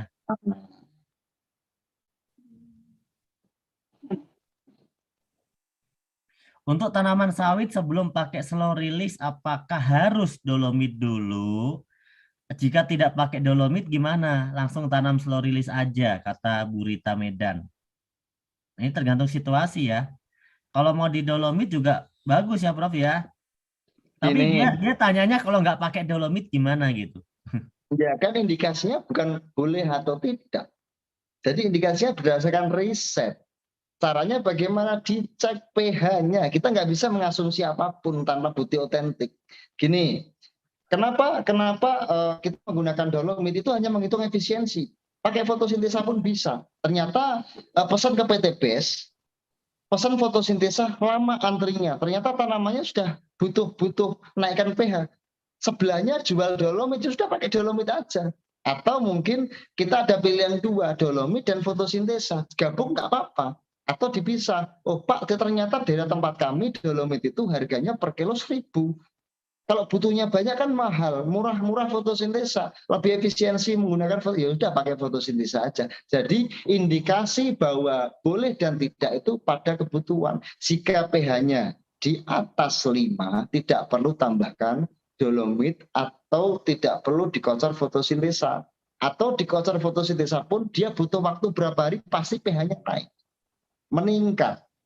Nah, solusinya berarti apalagi ketemunya? Ya sudah, tanam slow release dan fotosintesa, karena itu juga membenahi pH. Jadi solusi yang terjawab seperti itu. Jadi apapun masalahnya, pH-nya drop dan lain sebagainya. Sedangkan slow release dan fotosintesa membenahi pH, meningkatkan pH. Berarti apapun masalahnya, obatnya ya bodrek itu tadi, fotosintesa dan slow release. Itu kan kalau saya gitu. Oke. Ini dari Pak Setiawan Raharjo. customernya ada yang pakai setengah saset slow release ke durian yang umurnya 2 tahun. Tapi katanya pucuknya itu rontok. Itu kenapa ya? Nah, kita nggak Pucuknya tahu ya. rontok. Nah, Umurnya ya 2 tahun. umurnya masih 2 tahun. Dikasih setengah. Ah, kalau disemprot atau ditanam slow release, pucuknya rontok. Pucuk rontok itu pucuk yang bagaimana? Kalau daunnya rontok, itu berarti daun Anda terserang fusarium. Sengaja dimatikan karena apa? Dia tidak mampu berfotosintesis. Dia hidup makan nutrisi tanpa memberi kontribusi. Tapi yang penting nanti muncul tunas-tunas baru kemudian hari. Makanya secara dosis masih kecil cukup kasih 1 sendok aja. Atau disemprot dengan fotosintesis saja, dikocor dengan fotosintesis saja. Kalau dengan slow release, umur 2 tahun itu saya kira masih belum berbuah. Masih jauh. Saya kira mending ditanam cukup 1 sendok aja, rutin 1 bulan sekali. Jangan dilebih-lebihkan. Kira-kira seperti itu. Tapi nggak ada masalah. Karena daun rontok pun itu akan diganti tunas-tunas baru. Karena dia memajunya terlalu cepat. Apalagi dibuka sasetnya gitu kira-kira. Tapi nggak apa-apa. Karena kemarin ada kasus yang serupa. Apalagi sawit saat ini. Itu kalau kita pupuk atau apapun daunnya yang bawah itu menguning. Kalau saya dibuang yang kuning. Karena dia hidup pun makan nutrisi. Tanpa memberi kontribusi. Tapi yang pucuk-pucuknya itu akan dia membuka kemudian memberi buah. Kira-kira seperti itu. Dia memang itu namanya teknologi fotosintesa. Kira-kira seperti itu. Jadi kemungkinan dia bisa jadi kelebihan nutrisi itu bisa jadi ya. Dan ini ada pertanyaan kedua yang nyambung dari Pak Sarpi Ayani bahwa bagaimana kalau sasetnya dibuka aja untuk sawit? Kira-kira lebih bagus dibuka atau cuma dilobangin? Kalau lebih bagusnya saya kira ditanam bersama kertasnya itu lebih lama dia menyerap nutrisinya. Pelan-pelan tapi pasti. Kalau dibuka bukan slow release lagi, nanti fast release dia. Terlalu cepat. Tapi Bapak pun nanti ketika dia cepat karena sifatnya pun pecah larut soluble, dia bersama kelembapan tanah memang cepat. Tapi nanti ketika dia cepat terjadi penguapan, kita tidak ada yang tahu. Nah, berarti Bapak harus meriset bahwa butuhnya nggak 3 bulan tapi 2 bulan lagi dikasih, kan otomatis efisiensi biayanya kan lebih besar Pak. Saya kira kita membenahi tapi pasti bukan berarti boleh-boleh saja sebulan sekali ditabur, dibuka saja itu senang, sawitnya pun senang, kita pun senang sebagai produsen, penjualannya banyak, penjual pun senang, poinnya banyak, tapi menurut saya kurang tepat guna karena kita kemudian dianggap kemudian menjadi narasi yang petani enggak, wah ini boros, kosnya terlalu besar dan lain sebagainya. Itu takutnya muncul asumsi seperti itu. Kira-kira seperti itu, Kapten. Oke. Ini ada pertanyaan yang agak lucu, kayaknya jawabannya lumayan bagus nanti ini. Adakah surat jaminan dari pabrik kalau Pilosoris ini bisa lebih bagus daripada pupuk urea atau pupuk kimia? Kalau surat jaminan jangan apa suratnya? Saya sertifikatnya ada, sertifikat rumah atau sertifikat tanah kan gitu. Surat jaminan yang bagaimana? Apakah Bapak pernah tanya? Petrokimia, pupuk kujang, kaltim dan sebagainya Bapak menggunakan itu minta jaminan surat? Ya diketawakan, kita sektor dagang. Jika dirasa memang kita perlu dan memang hasilnya bagus ya kita iya. Kalau itu kita nggak usah surat jaminan, taruhan mie ayam aja lah Pak. Kan ringan. Tapi kalau yang itu ya lucu juga. Tapi saya kira kami di sini dasar kami mendirikan pabrik yang kemudian saat ini kami dulu juga mensuplai bukan cuma satu perusahaan dengan ya insya Allah omset kami juga cukup lumayan besar. Saya kira kami pun waktu itu tanpa jaminan. Tanpa jaminan. Tapi saya kira kalau kita harus menjual saat ini harus menggunakan jaminan karena kami punya haki Pak. Kami punya riset. Kami punya perusahaan. Kami punya izin. Izin itu dasarnya kita mengeluarkan dari Kemtan itu berdarah-darah. Butuh waktu uji mutu, uji efektivitas yang ditahapan ada 40 tahapan. 40 tahapan yang itu dilakukan di orang-orang yang paham riset. Dan itu lolos. Artinya itu layak sebagai pupuk yang dijual berdasarkan ABCD-nya. Ya terus jaminan apa? Gitu.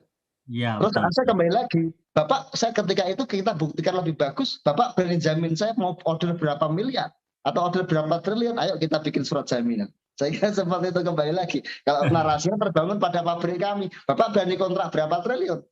Gitu kan. Jadi saya kira seperti itu. Tapi saya kira itu narasi guyon, narasi bercandaan. Tapi saya kira saya tidak butuh dipercaya terkait produk. Karena kita bicara pada asas kemanfaatan. Ledakan omset saat ini di PTBS adalah dasarnya adalah peningkatan hasil pertanian lewat narasi yang dibangun kerjasama kami dari pabrik kami ke PTBS. Sehingga PTBS omset meledak, mitra pun meledak, petani pun hasilnya mungkin bagus. Itu bagi yang orang mencoba. Saya kira tidak ada jaminan apapun, kami tidak berani menjamin karena kami bukan bahan-bahan jaminan, kami bukan bank sebagai jaminan. Gitu Ya, kan. dan kita kan sudah punya slogan ya, biarkan tanaman bicara. Kalau nggak percaya nggak usah pakai gitu ya. Jadi gampang. Ini sama dengan Betty Basari. Pak Raden yang ditawarin nanya, Srolis sudah ada testimoninya enggak? Wah, banyak banget ditanya, dicari sendiri ya di YouTube ya, atau testimoni ke grup-grup. Saya dari awal tidak pernah, saya pun sendiri bukan karena saya tidak percaya. Saya dengan produk saya sendiri pun jangan percaya. Dicoba dulu baru percaya. Saya dari awal terkait Srolis dan produk-produk kami, jangan percaya apa yang saya sampaikan. Mitra-mitra pun saya tidak pernah menyuruh berjualan produk. Dicoba dulu, baru mudah meyakinkan orang lain. Bagaimana kita mudah meyakinkan orang lain kalau kita nggak percaya? Itu prinsipnya kalau saya dagang. Jadi kenapa saat ini PTBS mempercayakan kepada perusahaan kami? Karena kami sudah mencoba secara riset dan ada bukti otentik secara asas kemanfaatan, sehingga kami saling menguntungkan, itu prinsipnya. Jadi artinya secara testimoni saat ini saya tidak menyimpan testimoni lagi, tapi saya kira cukup banyak sekali testimoni yang saat ini sudah digunakan. Bukan testimoni, Pak, demplot Pak. Kalau orang tanya ke saya pakai demplot, berarti kita nggak ada kontrak, berarti Anda tidak percaya dengan perusahaan kami. Berarti dasar itu bahwa demplot itu berarti nggak percaya, pengen percaya. Padahal kami biasanya berdasarkan pesanan bahwa kami sudah dipercaya perusahaan lain, gitu kan? Dipercaya perusahaan PTBS misal gitu, seperti itu. Artinya kan saat ini dasar kepercayaan itu berarti berdasarkan asas yang bermanfaat. Jadi testimoni saya kira cukup banyak Pak, sudah beribu-ribu sampai saat ini mungkin sudah banyak sekali. Waktu itu saya masih megang grup itu sudah di angka lebih dari 22 sampai 23 ribu testimoni, dan itu alhamdulillah zero komplain, tidak ada komplain dengan barangnya telat dan lain sebagainya. Terus kemudian saya sampaikan, saya sampai saat ini memang nomor handphone saya yang terkait dengan nomor kemarin saya delegasikan ke perusahaan, admin yang memegang hanya penerima telepon hunting ke perusahaan, dan kami mengawalnya mungkin via Zoom atau kita dampingi dengan seminar-seminar. Karena kemarin bukan saya nggak nyaman, tidak, tapi saya butuh fokus pada suatu perusahaan, sehingga kami tidak mungkin mengawal membalas satu persatu WA sekian banyak mitra, puluhan ribu bahkan ratusan ribu mitra, jadi dimaafkan sebanyak-banyaknya. Terus saya kira saat ini produksi kami sudah peningkatannya sudah di angka 20.000 sampai 25.000 per hari. Terus kemudian saat ini potret penjualan di PTBS juga saya melihat sesuai dengan grafik kiriman di perusahaan, itu juga sama 25 sampai hampir 30.000 juga per hari penjualan di PTBS. Saya kira itu menjadi bukti otentik bahwa saat ini produk ini sangat bermanfaat dan omset dari mitra maupun PTBS sangat besar sekali. Kira-kira seperti itu, Kapten. Ini ada yang tanya terkait ini ya, warna pupuk. Apakah memang ada perubahan warna, Prof? Karena ada beberapa mitra yang tanya, katanya yang dulu sama sekarang warnanya beda. Isinya beda. Beda, karena dulu memang kita seharusnya kami memang, saya ada beberapa perusahaan, tapi saya mungkin menyebutkan, saya ada 11 holding, 11 perusahaan, dan memang ada beberapa itu di industri agro.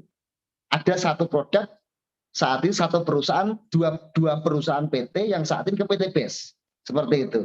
Jadi memang kami mengatur terkait pola-pola perizinan dan administratif kami itu memang dengan cara-cara yang menurut saya itu sah. Jadi memang waktu awal dulu kita tidak menggunakan warna, saat ini warna, karena kita kalau tidak menggunakan warna yang kita sepakati terkait Kentan, kami akan kena masalah.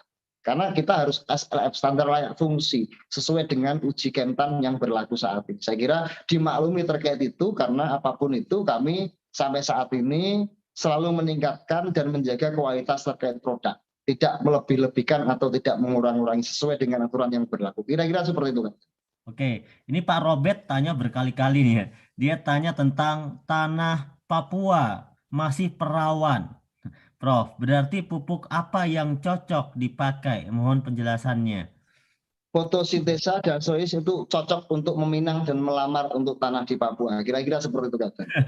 Nah, udah dijawab ya Pak Robert ya. Tanyanya berkali-kali. Karena penjelasannya sekarang temanya fotosintesa sama slow release. Jadi jawabannya pasti fotosintesa sama slow release. Nggak mungkin dijawab pupuk urea ya kan? Izin bertanya kami dari Sulteng, bagaimana dengan penggunaan apa ini ya? Kelapa biji yang umur kelapanya lebih dari 20 tahun dengan produk Pilosrolilis, penggunaannya berapa kali dalam setahun dengan jumlah pohon kelapa lebih dari 100 pohon. Berapa bulan jangka pemupukan dalam pemupukan pertama? Oh.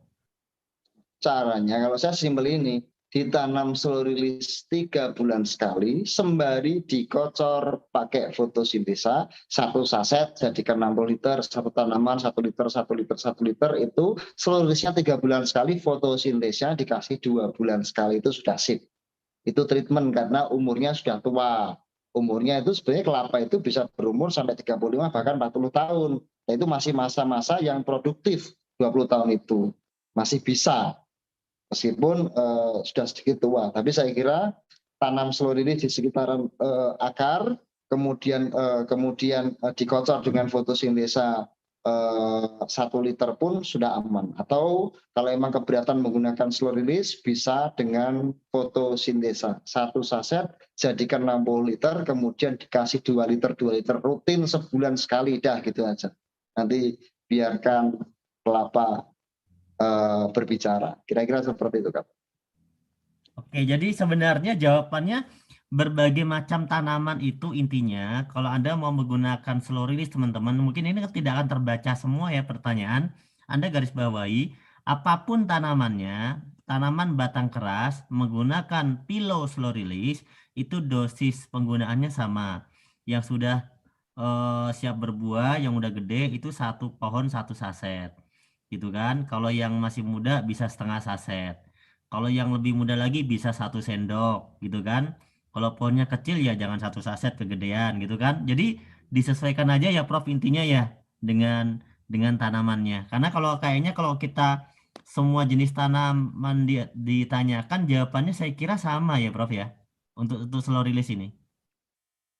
Sama. Saya kira sama. Jadi memang kita sederhanakan sesimpel itu. Jadi kan kalau tadi saya barusan membaca juga, apakah mungkin ini berpotensi untuk merugikan karena memang apa mungkin pupuk 1 on itu bisa melengkapi sekian banyak bla bla bla bla kan gitu kan. Kita kan yang terbangun adalah narasi teknologi tepat guna, kecil tapi pasti, kecil tapi cepat, kecil tapi berguna, daripada besar harganya mahal, bertonton tidak tepat guna tapi membuang. Tapi petani kita itu bagaimana kita merubah mindset kepada petani-petani kita itu dari pola lama kita rubah menjadi pola baru. Itu yang tugas kita saat ini. Makanya jadi perdebatan panjang saat ini. Kenapa sih fotosintesa apapun solusinya kok cuma itu, kayak teh botol sosro aja, apapun makanannya minumnya teh botol sosro kan gitu. Karena kita sederhanakan sehingga kita pengennya tepat guna, satu narasi, satu kemerdekaan, seperti itu kira-kira katanya. Jadi apapun yang saat ini menjadi perdebatan panjang terkait di pertanian, apa mungkin kita kan seharusnya pupuk kan NPK, kandungnya harus NPK. Mungkin lain kali lah Zoom berikutnya kita jelaskan terkait NPK dan lain sebagainya. Tapi kali ini saya kira cukup lah Cap untuk penjelasan malam ini. Kalau ke depan kita kembangkan. Tapi saya kira dari beberapa Zoom dan seminar ini, dari sekian, karena saking banyaknya mitra PTBS ini bahasanya selalu masih mendasar. Saya kira bahasanya masih mendasar karena apa? Karena banyaknya orang yang masih belum paham. Saya kira dijelaskan 1, 2 kali, 3 kali, bahkan 10 kali pun itu baru tertanam dalam dada, termeset dalam dada, karena pola-pola yang ditanamkan ini terlalu simpel karena saking banyaknya mitra. Jadi pertanyaannya seputaran itu aja, pertanyaan basic, tapi why not lah, tidak ada masalah saya kira. Tapi yang pasti adalah saya pengennya produk-produk ini benar-benar kecil satu narasi tapi melengkapi semua jenis tanaman. Kira-kira seperti itu, Kapten. Mungkin ini kita pasin aja ya Prof ya, biar sampai Ya. pas ya. Kurang dikit nih jamnya. Kita bicara coba tentang bawang Prof. Gimana kalau tentang bawang, kemudian jagung, sama ya bawang sama jagung dulu. Bawang sama Oke. jagung, aplikasinya semacam apa knowledge-nya? Kalau pakai bawang dan jagung saya kira menggunakan fotosintesa. Pakai fotosintesa pun bawang yang selama ini menggunakan panen raya pun sudah sering terjadi menggunakan panen raya fotosintesa. Jadi saya kira penggunaannya kemarin ada yang 15 hari, tapi saya sarankan 8 hari sekali atau 7 hari sekali penyemprotan. Karena bawang itu, jika bawang dari tanam benih itu 3 bulan, 120 hari. Namun jika dari bibit itu cuma 60 hari. 60 hari itu dilakukan kalau saya penyemprotannya 7 hari sekali penyemprotan. Penyiraman kan rutin, tapi penyemprotan nutrisinya itu 7 hari sekali untuk bawang. Dosisnya pun untuk bawang saya kira 1 saset tidak lebih dari 4 tangki. Jangan ngirit-ngirit karena bawang untungnya banyak, Pak. Kalau pakai fotosintesa, bawangnya jadi suka kawin, anaknya banyak, peranakannya lebih besar, banyak gitu kan. Bawangnya pun besar. Nah, makanya saat ini bawang dilakukan dari tanam itu 1-7 disemprot atau habis tanam besoknya disemprot 7 hari rutin sampai panen. Kira-kira seperti itu. Terus jagung pun saya kira 15 hari intervalnya. Jagung itu pemupukannya caranya semprot kocor karena satu lubang tanam itu dikocor, disemprot, kocor, semprot, jangan semprot terus. Karena akarnya pun butuh pembenahan dari lubang tanamnya itu. Saya kira seperti itu. Jadi dosisnya pun sama, 1 saset 4 tangki, penyemprotannya pun intervalnya sama, 1-7. Setelah muncul tunas jagung itu kan ditanam di lubang tanam. Ketika muncul daun tunasnya muncul itu, dia vegetatif, butuh makan, semprot aja. Atau dikocor aja, sekalian membenahi tanahnya. Dikasih kecil-kecil, spayernya didiamin agak lama, set gitu. Terus kemudian nanti 15, 30, 45, dah cukup, itu aja.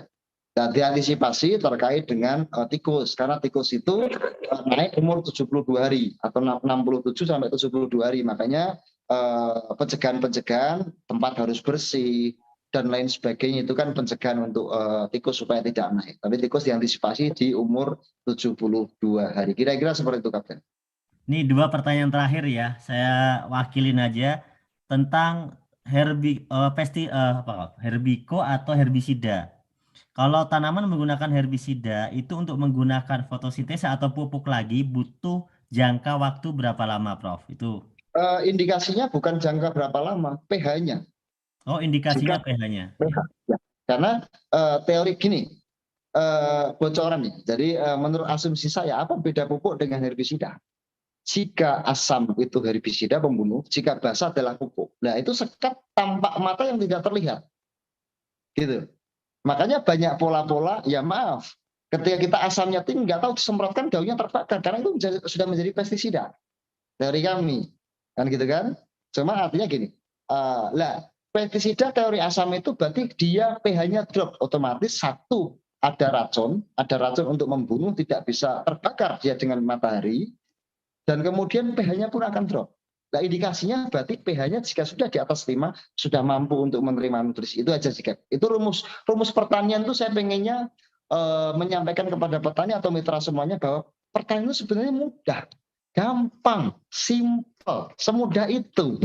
Tapi saat ini karena banyaknya narasi yang terbangun sehingga petani itu kesannya menjadi petani yang wah ribetnya minta ampun, padahal sesuatu hal yang tidak susah-susah amat kalau kita mau benar-benar fokus pada pertanian. Dan insya Allah ke depan lewat jaringan PTLBS ini kita mampu untuk mendongkrak perekonomian di Indonesia dan kemudian membangun narasi bahwa Indonesia itu benar-benar bisa sama atau setara bahkan lebih dari negara-negara tetangga, yang negara tetangga sudah berbasis teknologi, pakai alsintan, pupuknya pun tepat guna, panennya pun meningkat, menekan biaya kos dalam pemupukan, kos dalam produksi, sehingga memang hasilnya pun lebih besar. Kira-kira seperti itu, Kapten.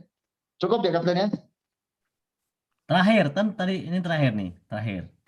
Nah, terakhir ini kebetulan ada yang nanya tentang, mungkin produknya belum saya singgung tapi nggak apa-apa, mewakili, siapa tahu ada lagi di bawah, tentang EcoFit Base. Nah, EcoFit Base ini sebenarnya aplikasinya seperti apa, kemudian perlu nggak dicampur-campur sama gula atau sesuatu yang lain, ya, EcoFit Base. EcoFit Base mungkin kalau yang belum tahu nanti cari tahu ya.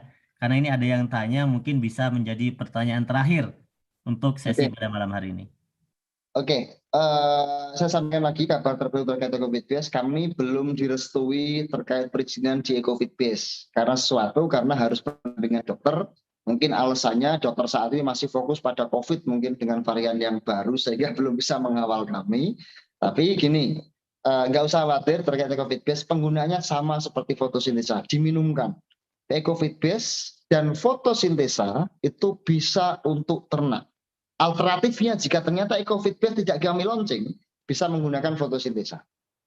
Bisa menggunakan fotosintesa. Nah, kita sudah sempurnakan betul bahwa dosisnya sama. 1 gram tambahkan 9 sampai 10 liter langsung diminumkan pada ternak. Fokus Kalau minuman pada ya, Prof. fokus minuman jika ternak, unggas fokus minuman. Saya tidak pernah mencampurkan, tidak menyuruh mencampurkan karena itu bagian dari food combination. Food kombinasi mencampurkan pakan. Ternyata kita salah. Yang kita campur nasi goreng campur bodrek kan nggak pas. Kan gitu, kurang disukai, nggak tepat. Biarkan dia tercampur sendiri di perut hewan. Tapi saya kira untuk ikan-ikan, udang fokus pada air. Tuh Pak, airnya banyak, tapi kenapa pupuknya bisanya sekian? Kalau kebesaran kita kan kemahalan. Ya sudah pakai 10 saset. Fotosintesa itu pun bukan menghitung pada jumlah kebutuhan airnya, tidak. Menghitung pada jumlah yang terkandung dalam bakteri. Bakterinya kemudian akan menjadi plankton. Planktonnya pun kemudian akan menjadi makanan yang disukai oleh ikan itu sendiri. Terus kemudian jika untuk tambak, saya kira semprotkan ke lahan. Kenapa? Kuncinya adalah tambak itu, apalagi tambak yang di tanah. Kalau yang di kain, yang di langsar itu atau yang dipakai alas itu mungkin fokus pada airnya dan makanan. Tapi kalau pada tambak, saya kira fokus pembenahi tanahnya karena ikan itu hidup di atas tanah yang ada airnya. Berarti tetap apapun itu tanahnya dibenahi dulu berkaitan dengan pH, air berkaitan dengan TDS. Tanahnya pH-nya stabil, tanahnya gembur, kemudian bakteri atau kemudian plankton muncul, banyak tanahnya gembur sehingga ikan pun akan kembali sehat. Kira-kira seperti itu, Kapten. Oke, terima kasih Prof atas waktunya malam hari ini. Dan buat teman-teman semuanya juga, terima kasih ya sudah belajar bareng, dan insya Allah ini di YouTube sudah kita tampilkan Prof. Jadi ini kalau ada yang mau putar balik lah ya kan, lumayan bisa buat. Jangan diputar balik. Kalau putar balik itu kita mau jalan ke sana nggak jadi ke sana gara-gara diputar balik. Salah lagi. Tapi gini rekan-rekan semua, penyampaian saya untuk malam ini, insya Allah jika memang teman-teman membutuhkan produk-produk kami, insya Allah kami akan terus membantu untuk mensuplai di PTBS. Saya kira saat ini terkait pengiriman kami dari produksi ke PTBS, alhamdulillah sudah lancar, sudah produk, sudah Vivo. Vivo itu barang produksi sudah terus langsung terkirim ke zona-zonasi yang didaftarkan dari PTBS, dan saat ini tidak ada inden. Alhamdulillah, inden pun sisa sedikit, nggak banyak, karena sudah kita kebut terkait produksi. Saya kira teman-teman semuanya, untuk bekal semuanya, silakan. Kalau ketakutan kemarin barangnya lama nggak datang-datang, saat ini kami sudah berupaya semaksimal mungkin untuk melengkapi supaya teman-teman semuanya, karena masalahnya pasti produk yang terlambat seharusnya sudah bisa berapa kali transaksi tertunda. Saat ini supaya tiap hari bisa transaksi, alhamdulillah produk-produk sudah tersedia di kantor PTBS. Silakan jika produk ini dirasa tepat guna dan dirasa memang bagus untuk pertanian di Indonesia, silakan dipakai. Kira-kira seperti itu. Sukses selalu. Salam kopi 3000, komunitas petani idaman. 3000, tinggalkan riba, bangkitkan usaha. Assalamualaikum warahmatullahi wabarakatuh. Waalaikumsalam warahmatullahi wabarakatuh. Salam pecel, petani cerdas luar biasa. Oke teman-teman ya, itu tadi bersama Prof. Raden Saiful, provokator pertanian yang menjadi formulator di PTBS ya. Dan teman-teman, produk sudah ready untuk slow release ya teman-teman. Slow release ini produknya sudah berizin resmi, sudah ada di dalam sistem, semuanya sudah lengkap, dan order langsung dapat produk tidak pakai inden. Ingat, langsung dikebut ordernya, nggak usah pakai rem lagi ya. Kalau kemarin-kemarin boleh ngerem, Karena kemarin-kemarin nginden sampai 1 minggu gitu kan, 2 minggu. Nah sekarang sudah tersedia. Hari ini order langsung Anda ambil ke kantor, langsung dapat produknya, gaspol. Nah oke teman-teman. Jadi jangan ditunda ya. Menurut laporan dari owner tadi, di kantor ini produknya banyak kok nggak ada yang ngambil gitu. Silahkan diambil buru-buru gitu ya untuk pillow slow release. Kemudian untuk fotosintesa sekarang ini sedang dalam apa ya, finish daripada perizinan. Jadi memang belum 100% ya, menunggu finish daripada perizinan, kurang sedikit keluar, sudah ada nomor registrasinya segala macamnya. Maka sekarang masih dalam mode R&D, Research and Development yang sudah terjadi kemarin. Jadi teman-teman bersabar, targetnya bulan Januari ini fotosintesa sudah masuk sistem ya. Jadi teman-teman bersabar di situ ya untuk fotosintesa. Kemudian untuk produk-produk yang lainnya tentunya belum bisa diorder lebih dahulu karena produk-produk yang lain belum ada di dalam sistem ya. Jadi untuk pillow slow release sudah ready dan langsung bisa diorder, jangan pakai nunggu, langsung bisa diambil di kantor pusat Bandung. Itu teman-teman ya informasi singkatnya. Kemudian mohon maaf untuk Anda yang pengen masuk grup segala macam, saya jelaskan. Grup-grup ini menurut kami tidak terlalu efektif karena begitu banyak orang yang ingin masuk grup. Anda bayangkan, semua mitra pengen masuk grup dari seluruh dunia. Anda kebayang kalau ada misalnya ya 2.000 orang masuk grup, itu grupnya caranya bikinnya gimana? Dan kemudian yang ngurusin grup itu siapa? Kalau jawab pertanyaan orang per orang. Seperti chatting malam ini saja, yang mungkin cuma ratusan sampai 1.000, itu tidak bisa semua pertanyaan akan tercover teman-teman. Jadi kuncinya adalah teman-teman sering-sering ikut training. Sering-sering ikut training supaya nempel ilmunya, diulang-ulang terus setiap meeting Zoom. Ya, meeting Zoom ini efektif, apalagi kalau sekarang sudah ada di YouTube, Anda bisa putar ulang lagi. Ya, bisa diputar lagi, sehingga Anda bisa lebih paham. Jadi, saya kira itu akan lebih bagus. Kalaupun ada pertanyaan-pertanyaan, nanti kita jawabannya dompleng aja ya, mendompleng dulu jawaban dari jawaban-jawaban yang sudah ditanyakan oleh teman-teman kita. Kalau mau ada pertanyaan yang memang teman-teman pengen tanyakan aja kepada para leader. Kenapa? Para leader ini adalah perwakilan dari perusahaan. Karena mereka udah menjadi leader. Mereka harus bisa menjawab pertanyaan. Leader-leader juga ada trainingnya. Setiap hari Senin, para leader nasional, Praya Motor, Praya Mokes, Praya Pajero, Praya Luxury itu ada training setiap hari Senin. Jadi Anda bisa tanya ke leadernya. Nanti leadernya pasti akan cari jawaban juga. Misalnya ke saya ya. Atau ke teman-teman yang sudah lebih berpengalaman. Karena tidak mungkin kita bisa melayani semua pertanyaan ya satu persatu. Tapi insya Allah target ke depan ya setelah forum Zoom kemarin kita udah buat, kemudian kita sekarang udah mulai live di YouTube Zoom-nya. Ke depan kita akan mulai buat materi-materinya itu per produk akan kita tampilkan di YouTube. Namun sekarang Pak Raden sedang fokus dalam ranah produksi, mengclearkan fotosintesa terutama. Nanti setelah clear semuanya, semua materi akan kita siapkan di YouTube PT Best Corp ya. Sehingga teman-teman ingat, sebagai mitra PT Best, Anda akses harus sering-sering nonton pembelajaran di YouTube Best Corporation dan di website PT Best, bestworld.id. Di sana ada semua informasi terkait perusahaan, mulai dari link media sosial, kemudian link acara training, seminar, ya, dan juga acara-acara yang lainnya. Dan jangan lupa Anda cek di website sudah ada info acara untuk besok di Jakarta hari Sabtu, seminar di Jakarta Design Center. Kemudian untuk bulan ini ada acara besar nasional namanya Grand Success Seminar. Infonya juga sudah ada di website tanggal 30 Januari. Tiketnya berebut dimulai dari sekarang. Terima kasih teman-teman semuanya. Kurang lebihnya mohon maaf. Salam pecel, petani cerdas luar biasa. Assalamualaikum warahmatullahi wabarakatuh.